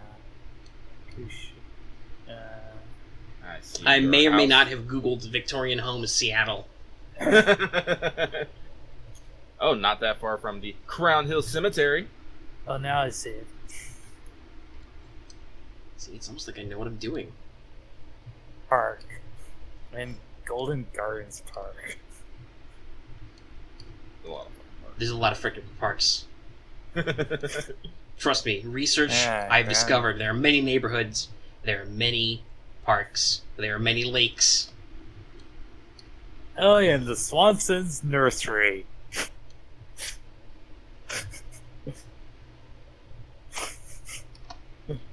Okay. Yeah, because we gotta get more plants out there. Let's look at all those plants in that frickin' nursery. All them trees. And then... But alright, yeah, so there's Okay, your ground. location of, And there's our friend Meyer close by. see my chicken. Now, alright, so we got a location. Honestly, I don't know how much, business here. How do we figure out if they've been doing actual business? I mean, they are pretty close to a cemetery, but I don't know. I don't know if you can just go up and ask, be like, hey, if we could get into it. Maybe check with people who have tried to Well, yeah, the obvious is, do contract with them. the obvious is, second story job. Oh. That's the simplest and cleanest way to figure out is to just find their books and eyeball them. You have a couple different people with accounting. Yeah. So that might be a thing. We might have to... You could, not that I think any of you are experts in the funeral homes business, but you could case the place and look for unusual activity. Well, so we might do, we could do a combination. Hackerman could try and break into if you could figure out their bank or something or some other stuff, which you probably could through some records. You could try and break in and hack their financials. That'd probably be a more difficult. Go rifle through their trash. See if we can find bank statements. Yes, you could definitely do that.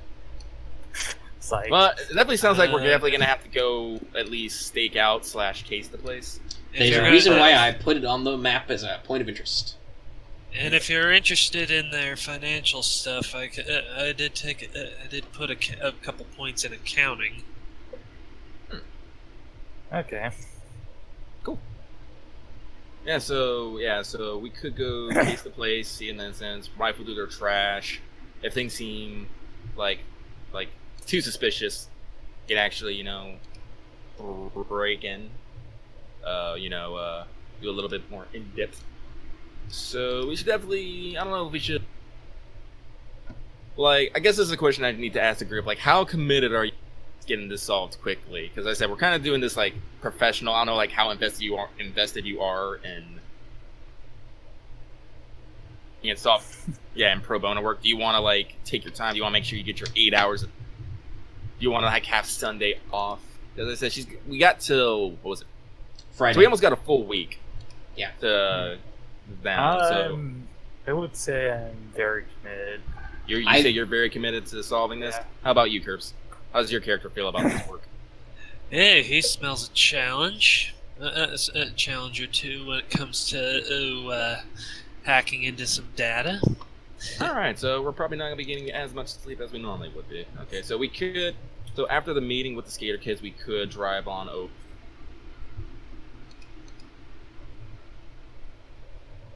It's almost like you guys have drives, which push you to do things which are risky. What?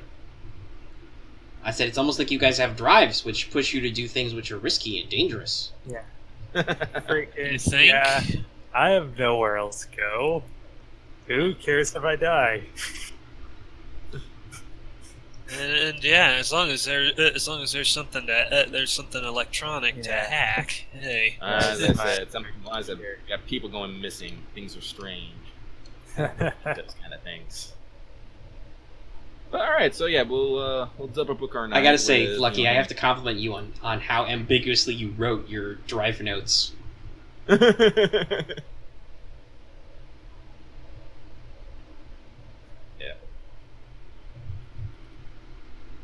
Alright. So it's afternoon. What's next?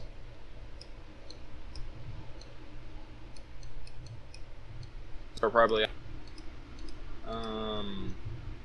Hold on. People are breaking up for me again. Hold on a second. Not really sure what that is. But, okay. Alright, I think I hear everybody okay now. It was doing that thing again. I don't know what that is where it seems to drop stuff, but it's being a little titchy. So I asked if there was anything next to do. Well, it's afternoon. The pushers are probably out. We could go hit the street, talk to them, see what they know about Lucky You. Maybe it's Source.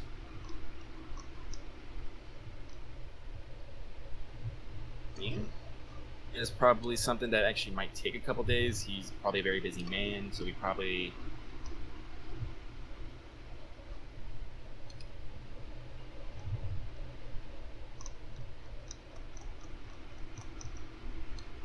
on a... So, I said that actually might take a couple days. Yeah. Oh. It's Omega. Did you miss us again? Yeah, no, it started breaking up again. I'm not really sure what that was. Okay. So, as I said, we can, But to say that we want to talk to Mr. Boss. or at least someone you know who would be in the know. As a busy man, doesn't have time to just entertain everybody. Yeah. Alright, so let's see here. Pushers. Let's go find some drugs. Alright. Through the power of Streetwise, you know where all the people who buy and sell drugs on the streets are. Nice. So probably where you want to go is you want to scoot on over to Capitol Hill. Yeah, boy. There's a lot of nightlife there. Yeah. Alright. And so you go. It's early afternoon. Some places are open. You can always get your early dinner or some other kind of meal, Yeah. Get a lovely coffee time. Maybe once an afternoon coffee. Or a late afternoon drink. Get started drinking early. My spy thriller has all the food porn in it. Yeah, and besides that, this group could probably use the extra boost. We have been running since 8 a.m. Alright, everybody settles into a lovely local coffee shop. Alright, so... Let's see here. I'm trying to think of like what I want to ask and how specifically I want to ask it. We literally can't just be Batman and be like, tell me where the drugs are. I mean, you have a point in intimidation. You can. I can, but that's a bad future precedent. Yeah, that's gonna establish a relationship with these people. And that sends a whole lot of ripples. Yeah, it really does. Throwing a big giant boulder into the middle of a pond. Yeah, let's not. I'm not actually a drug user. I mean, I smoke a drink, but I don't actually do stuff because, as I said, that stuff comes up. So we need a way to get information out of them, and I will say, because utopium, which you assume Lucky You is derived from, with your point in law, it's a designer drug, so it was criminalized about as fast as it could be as soon as people realized it was a thing, because that's what we do with drugs in America. We make them illegal. But it's not like seriously investigated or seriously pursued. It appears to be only mostly in the region of Seattle as its major inlet, and then there's some of the towns and cities surrounding it where people are selling it, you know?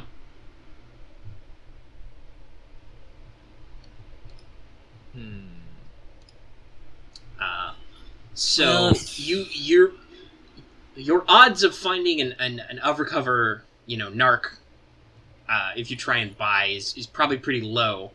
Like I said, it's not physically addictive, and it doesn't have very dangerous long-term side effects. Like, obviously, you can dose up too much and your heart will explode or whatever, but it doesn't seem like it's specifically causing a lot of noticeable effects. Though I forget. Are we talking about the Utopian, or are we talking about Lucky You? As far as you know, those two are related. Lucky You is newer. It started appearing maybe about 10 months ago, you think, was the first people started dealing it in small numbers. First time you maybe heard the name. Now it's pretty noticeable. You're pretty sure they're related. If it's a variant, you don't know, it might have different effects, but in general, like, criminalization-wise, like I said, it's been made illegal, but there's not, like, a serious, DEA task force hunting it down. It's only really a big deal in Seattle and some surrounding cities. It's like Molly and ecstasy. Yeah, it's probably bad for you to take long-term somehow, but it hasn't existed long enough for people to figure that out, and it's not like, people are sticking up convenience stores so they can afford to buy more utopium. It's not like heroin or cocaine or anything.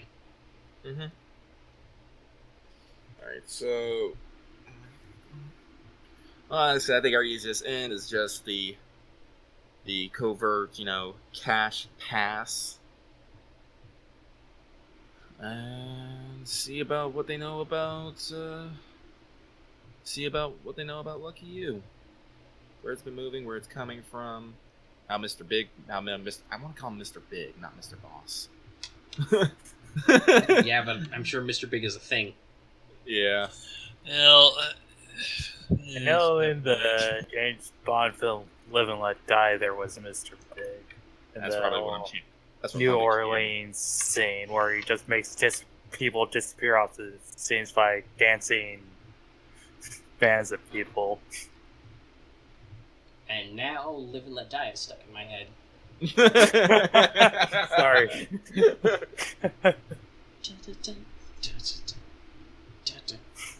Anyway, like I said, you guys all have Streetwise. You can specifically find a Lucky You dealer to question. Yeah. Let's go and do that. And let's do it. Do all the Australia need to go. Yeah, let's Because so then again, what could the other people do? I could throw into a convenient dump. You might stick around. Might at least have one other person with the person going out. And you cut out, so I didn't hear what Omega said. Sorry, I asked if it sorry, I completely lost my train of thought. Cut out. I know I cut out, but also I lost my train of thought. Where was I? I was saying, you guys probably don't all need to approach the guy, but you might, just have the other two hang around for backup. Yeah. Right, okay. Sounds like good, yeah.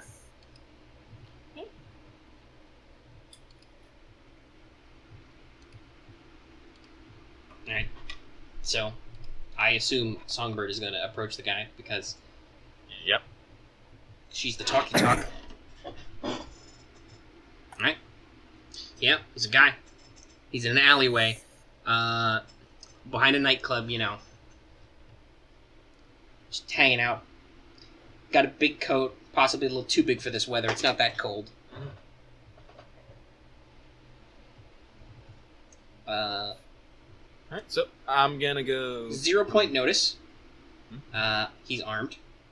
Mm-hmm. Is he like doing the lean against the wall? Yeah. Alright, cool. I'm gonna go do the lean against the wall too, and casually ask, set up shop. We're open for business. He doesn't even look at you.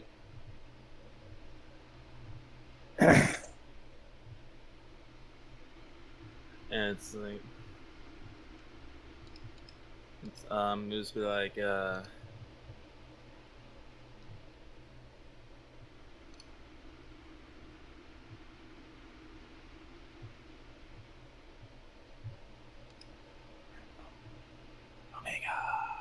Yes. Sorry, I was just about to say, I have the sneaking suspicion you've cut out because I don't hear you saying anything, and I feel like there's more there. yeah, I said, is Lucky You on the shelf? He's like, we're full up. First customer of the night. Lucky you indeed.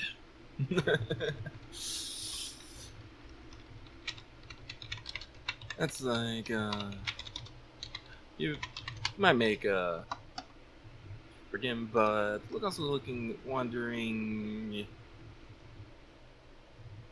ask, I'm trying to think of a cool way to say this. How much is the going rate on information on Lucky You going right now? Now he looks at you.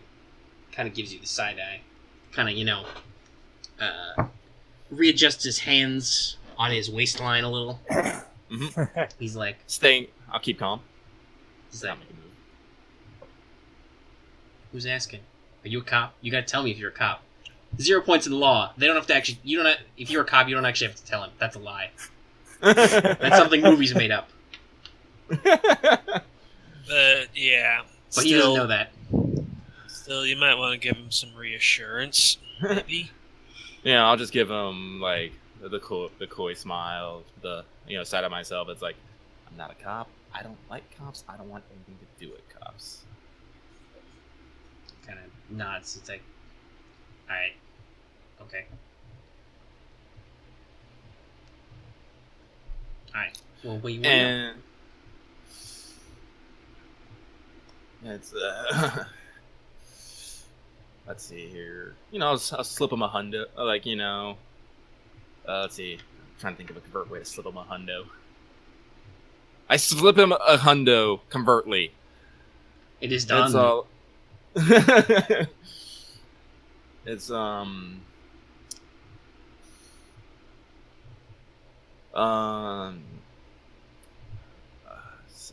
okay. It's like suppliers and how they avoiding Mr. Boss. He kind of looks you up and down. He looks left and right of you, and he says, yeah, I'm gonna make you spend a point of reassurance. Oh shit! I'm out of reassurance. That means you Well, guys need to complete an operation. Luckily, I was thinking you probably would want to take Shrike along, perhaps. Just have him tagging along and listening in. And, yeah, I'll go ahead and spend a point of No, reinsurance. I don't think you guys are in the same spot. So we said that she's making a point, so she can spend it. But you still have some left over if you need to spend it later. Is a good thing. No, I only have 2 points of reassurance. No, I'm talking to Shrike. Oh, okay. I don't think he's in a position to spend one of his points of reassurance, but it's good that he has reassurance. You can spend yours. You can be out for now. You just have to complete an operation. Make a Is it significant like milestone. this whole thing an operation, though? No. Yes and no. Like, figuring out what's going on, that might be an operation, or it might not be. You don't know. You don't know what the scope and scale here is. Damn it. One of the things you don't know. But anyway, yeah, you spend your point. You slip on Hundo. He's like, all right, just gotta keep it to yourself. Wouldn't that be more negotiation then? Good point. You can also spend negotiation. Yeah. I will spend negotiation. All right. I guess You're figuring out a fair price for this information. That also works. Good catch. That's important to note, guys. Just because I think it's one ability doesn't mean that it can't also be other abilities. Right. Yeah, All right. I've seen Not that. that in the I- document. Not that I have any points in negotiation, so... But Yeah. you never know. You might be in another situation where you have a couple different abilities that might apply, and you want to use one over another. Yeah, so he kind of looks up down and says, all right, you gotta keep this on the DL, because Mr. Boss is very angry right now. He doesn't like people cutting into his profits. But, I'm sorry, man. You're cutting up. What was the first part? You were saying Mr. Boss doesn't like people cutting into his profits? Yeah, he's like, you Very can't tell him. angry You now. can't let him know. Mhm. And he's like, all right. So, me and some of the local boys, we got our product from a guy named Julius, all right? He gets us the stuff, and he'll kind of lift his jacket a little so you can see, and he shows you. You might not even have seen it before, but it's a little capsule filled with a liquid, and it's got, like I said, it's got a lucky horseshoe stamp on it. And it's like, he gives us the stuff whenever we run out. We call him. He shows up, and he, hands him out to us. Right away, direct. I don't know where he gets it. He just, shows up with it when you need it. Takes the cash every week. Takes his cut.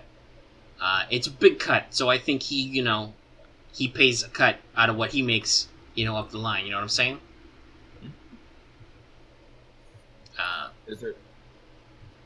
Is there a predetermined location for the pickup? He kind of once again looks up and down the alley, and he's like, "You sure you're not a cop, right? You don't work for Mr. Boss?" I think the more appropriate hot word there would probably be the drop zone. Yeah. And it's and I'm trying to think of a good word for this. It's like no, this is a personal interest. All right. Okay, it's not set. He rotates. Real professional like. You give him a call. You tell him how much you need. He texts you back an address. You go there. It's there. Usually it's in a bag, or sometimes it's in one of those cheap disposable coolers or whatever. Just something normal. In an alley, in a dumpster. You find the right dumpster. You get the stuff. We leave the cash the same way.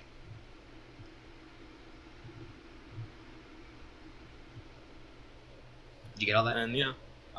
And I'll just be like, and I'll just and I'll just go.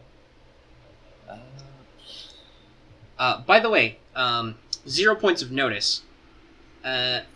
This guy, well, combination of notice and human terrain, I should say. This guy's clearly a low man on the totem pole. He's a street level drug dealer. You know, he does exactly what he says. He, you know, drops of drugs. When he's out of drugs, he calls his contact in his phone. Probably a burner. You know, he gets a drop location. He gets his drugs, and he regularly gets. What he says actually is that Julius comes to see him, you know, every week in person, and then he gets the money. Or that's not how they exchange drugs. Which might indicate to you, maybe, because you have tradecraft, that, you know, maybe Julius isn't actually the literal supplier. He's just a cutout. But with notice, though, this guy's not necessarily like some of the other dealers you've heard of. He doesn't have like a fake tan or anything, nor does he look like he's maybe been ill or something, like he's been hitting his own stuff. He's got a perfectly normal hair color, no, you know, shitty dye job, no real, like, obvious jewelry. He's just some low-key dude, probably how, you know, a normal drug dealer looks. You know, maybe his clothes are a little nicer for being in the alley. You know, his shoes are kind of new, but he's, you know, he's obviously not high up on the totem pole. Oh, as I said, this is how you work totem poles. You start at the bottom, you work your way up. So, next question. My next question is, how much for Julius's contact information?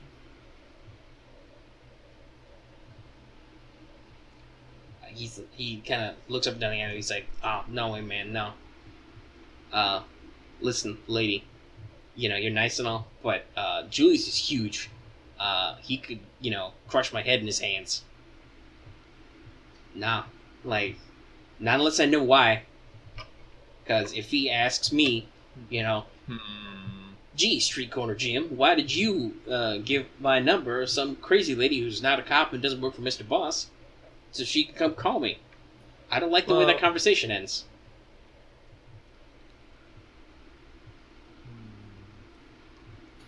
I think it's time to turn on a bit of bad. It's like, I'm sorry, like I keep pausing, but I have to like think about this. Yeah, that's fine. You gotta think about it.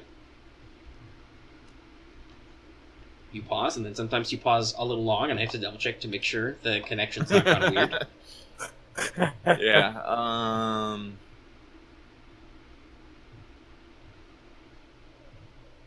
Hand to hand, punch him in the throat. Actually, do you have filch? No, actually, No, I actually that's too traded bad. it off so I can get a bit of driving. Yeah, I know. Oh, yeah. But let's see here. Oh man, what actually have to Tell you what it is.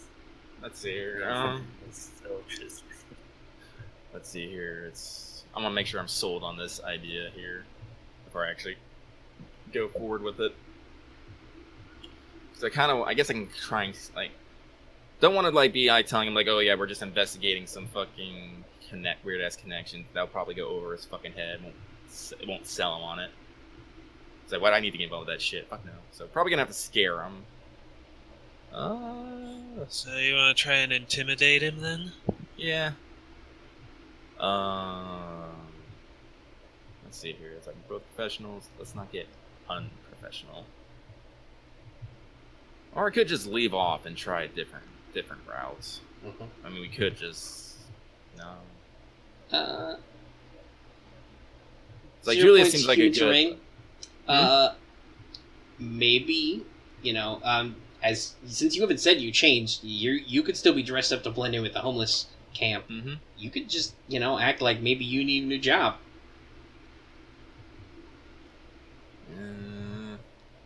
Yeah, I guess.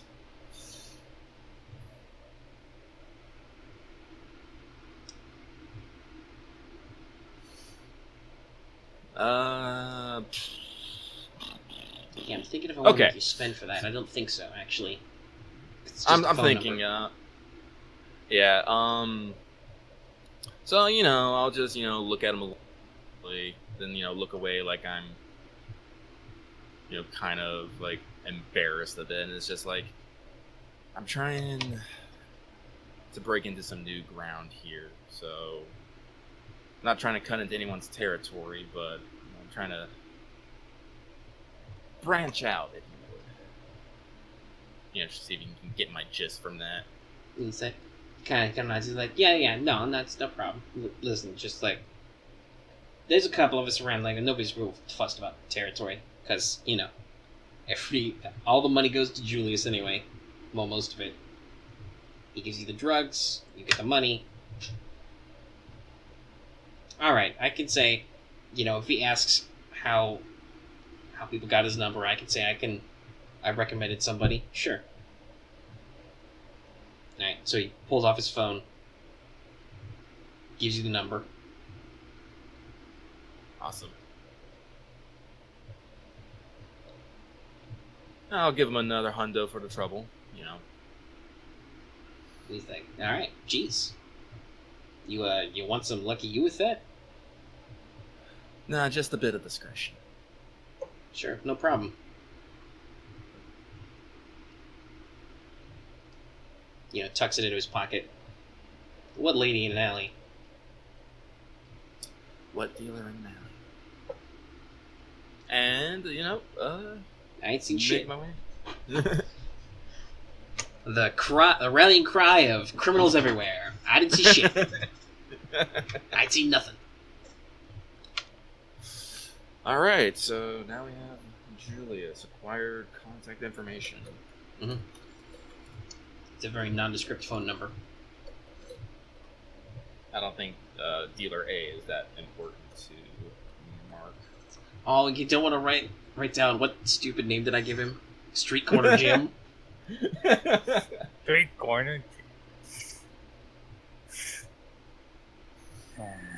I guess we can give him a sticky note on the corkboard. Just like put it on the bottom there. I mean, if you ever need to find him again. Yeah. Alright, cool. Street Corner Jim. Street Corner Jim.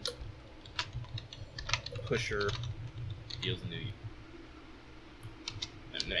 new lucky you. I don't know why I keep saying because it's new and it has a U. I keep thinking new you. No.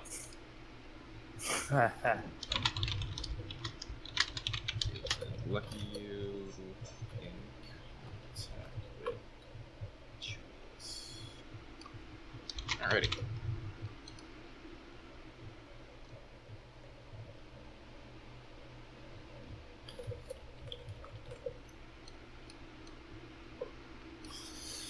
Alright. Alright. Oh man. Excuse So me, many I'm leads. just editorializing your notes. Wow,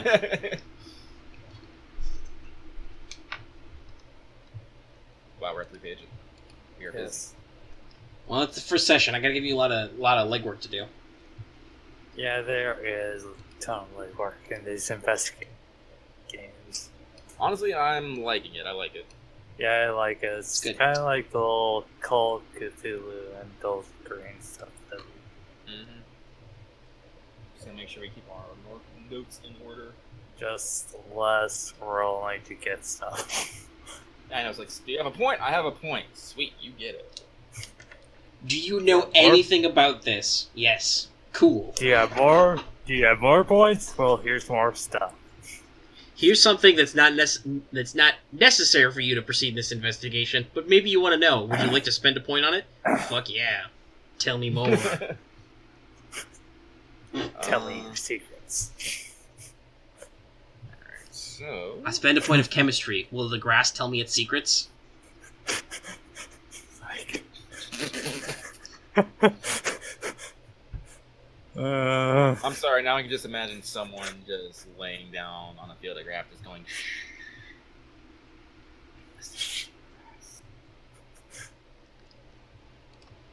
Alright, let's see.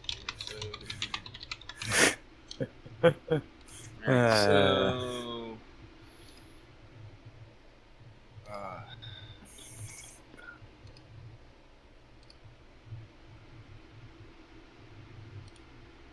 honestly, we could literally just call his fucking accounting firm, leave a message, and just drop some specific Hi. keywords. This is Alice from Nevermore Consulting. And we just have some questions regarding some recent financial difficulties you may be having, and potentially wish to discuss discuss and negotiate some potential avenues and solutions to it. Please give us a call back at your earliest convenience to set a meeting. Actually, that sounds pretty badass. You can totally do that. I mean, it's a Saturday, it's an afternoon, so you totally get the answering service or machine. Yeah. Well, honestly, Yeah. that's probably better. Yeah, just so you don't have to talk to an actual person. Yeah, I know, and have to deal with a awkward person. So yeah, let's just do that. All right, you leave a message. As I said, so We've been going for almost 3.5 hours. I know it's not necessarily a dramatic conclusion, but do we want to go ahead and just wrap it up here, and then next time we can. I don't know. I think leaving a message trying to get in contact with the fucking big man in the fucking Iran is pretty fucking dramatic. No, I can see that dramatic scene before the credits roll. It's just a long shot of a dark office with the telephone. The light lights up and it's your voice. Hi. Beep. All right, sure, okay. So that's that, and then hopefully that time, because I've seen Morgoth off and on, mostly playing Ark. It looks like. While we've been working, so hopefully we can get in touch with him for reals and see if he'll join, because if he actually plays like an analyst type nerdy guy, he might have some skills you find useful. Oh, you mean the nerd doc? Yeah, Yes. That's what we're calling him, Nerd Doc. For now, because at the moment none of you have diagnosis or forensic pathology or pharmacy or anything like that. Dealing with a drug problem that could be useful. Yep. Right. I think you've only got like a It's 1 point of chemistry so between you much. two. I have one. One chem. One of you did pick up archaeology, though I will say I noticed nobody yet has fringe science or occult studies.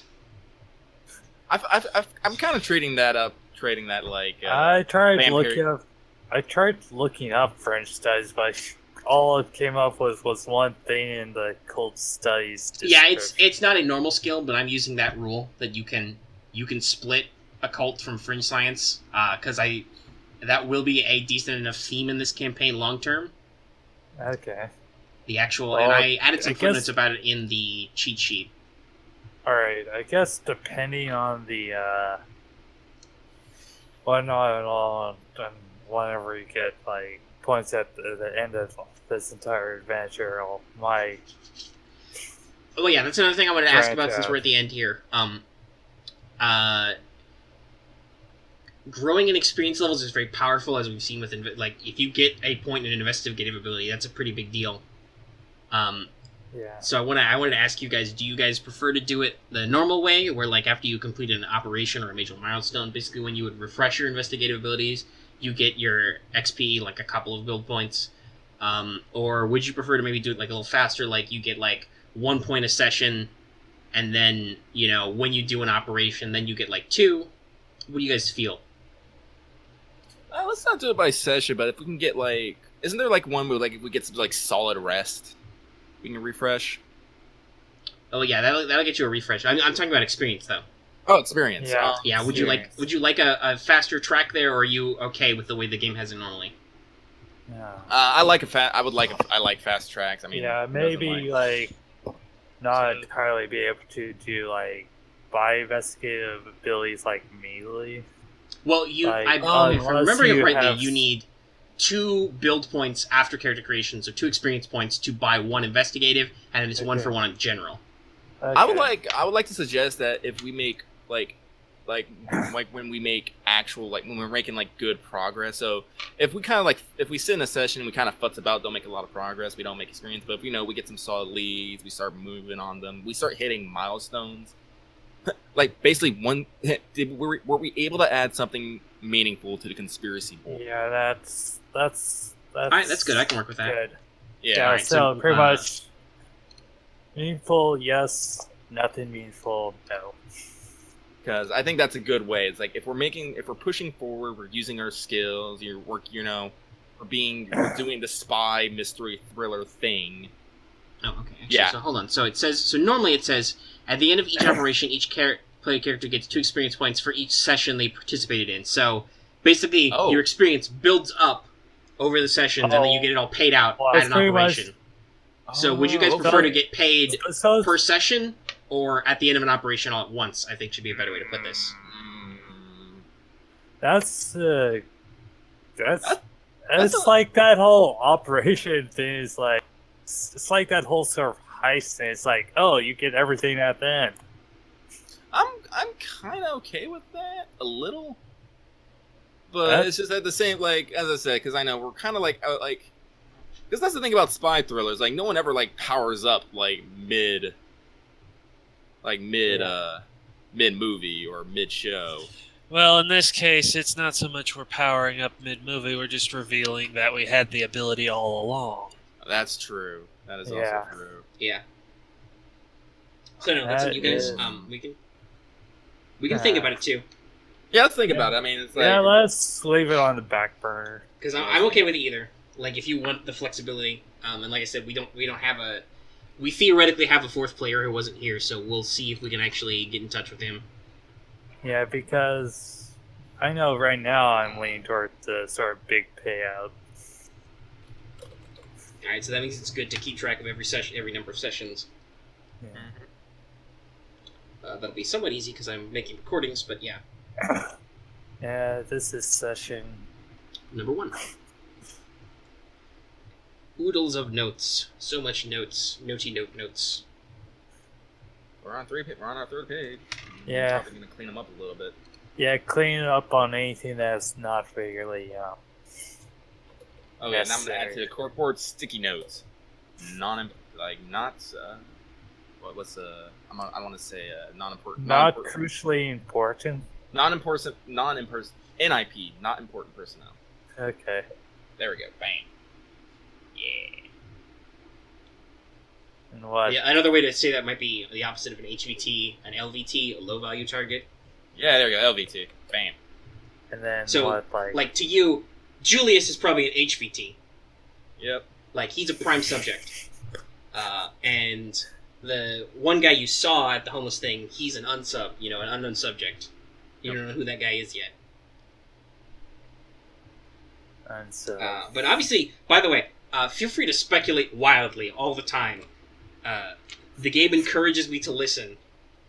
And that's the experiment may or may not have some blank slots in it, so that if you come up with a good idea for what you think the opposition is doing, I can be like, yes, of course. That's why I'm like talking out loud with like human trafficking, organ selling, trying to get people addicted.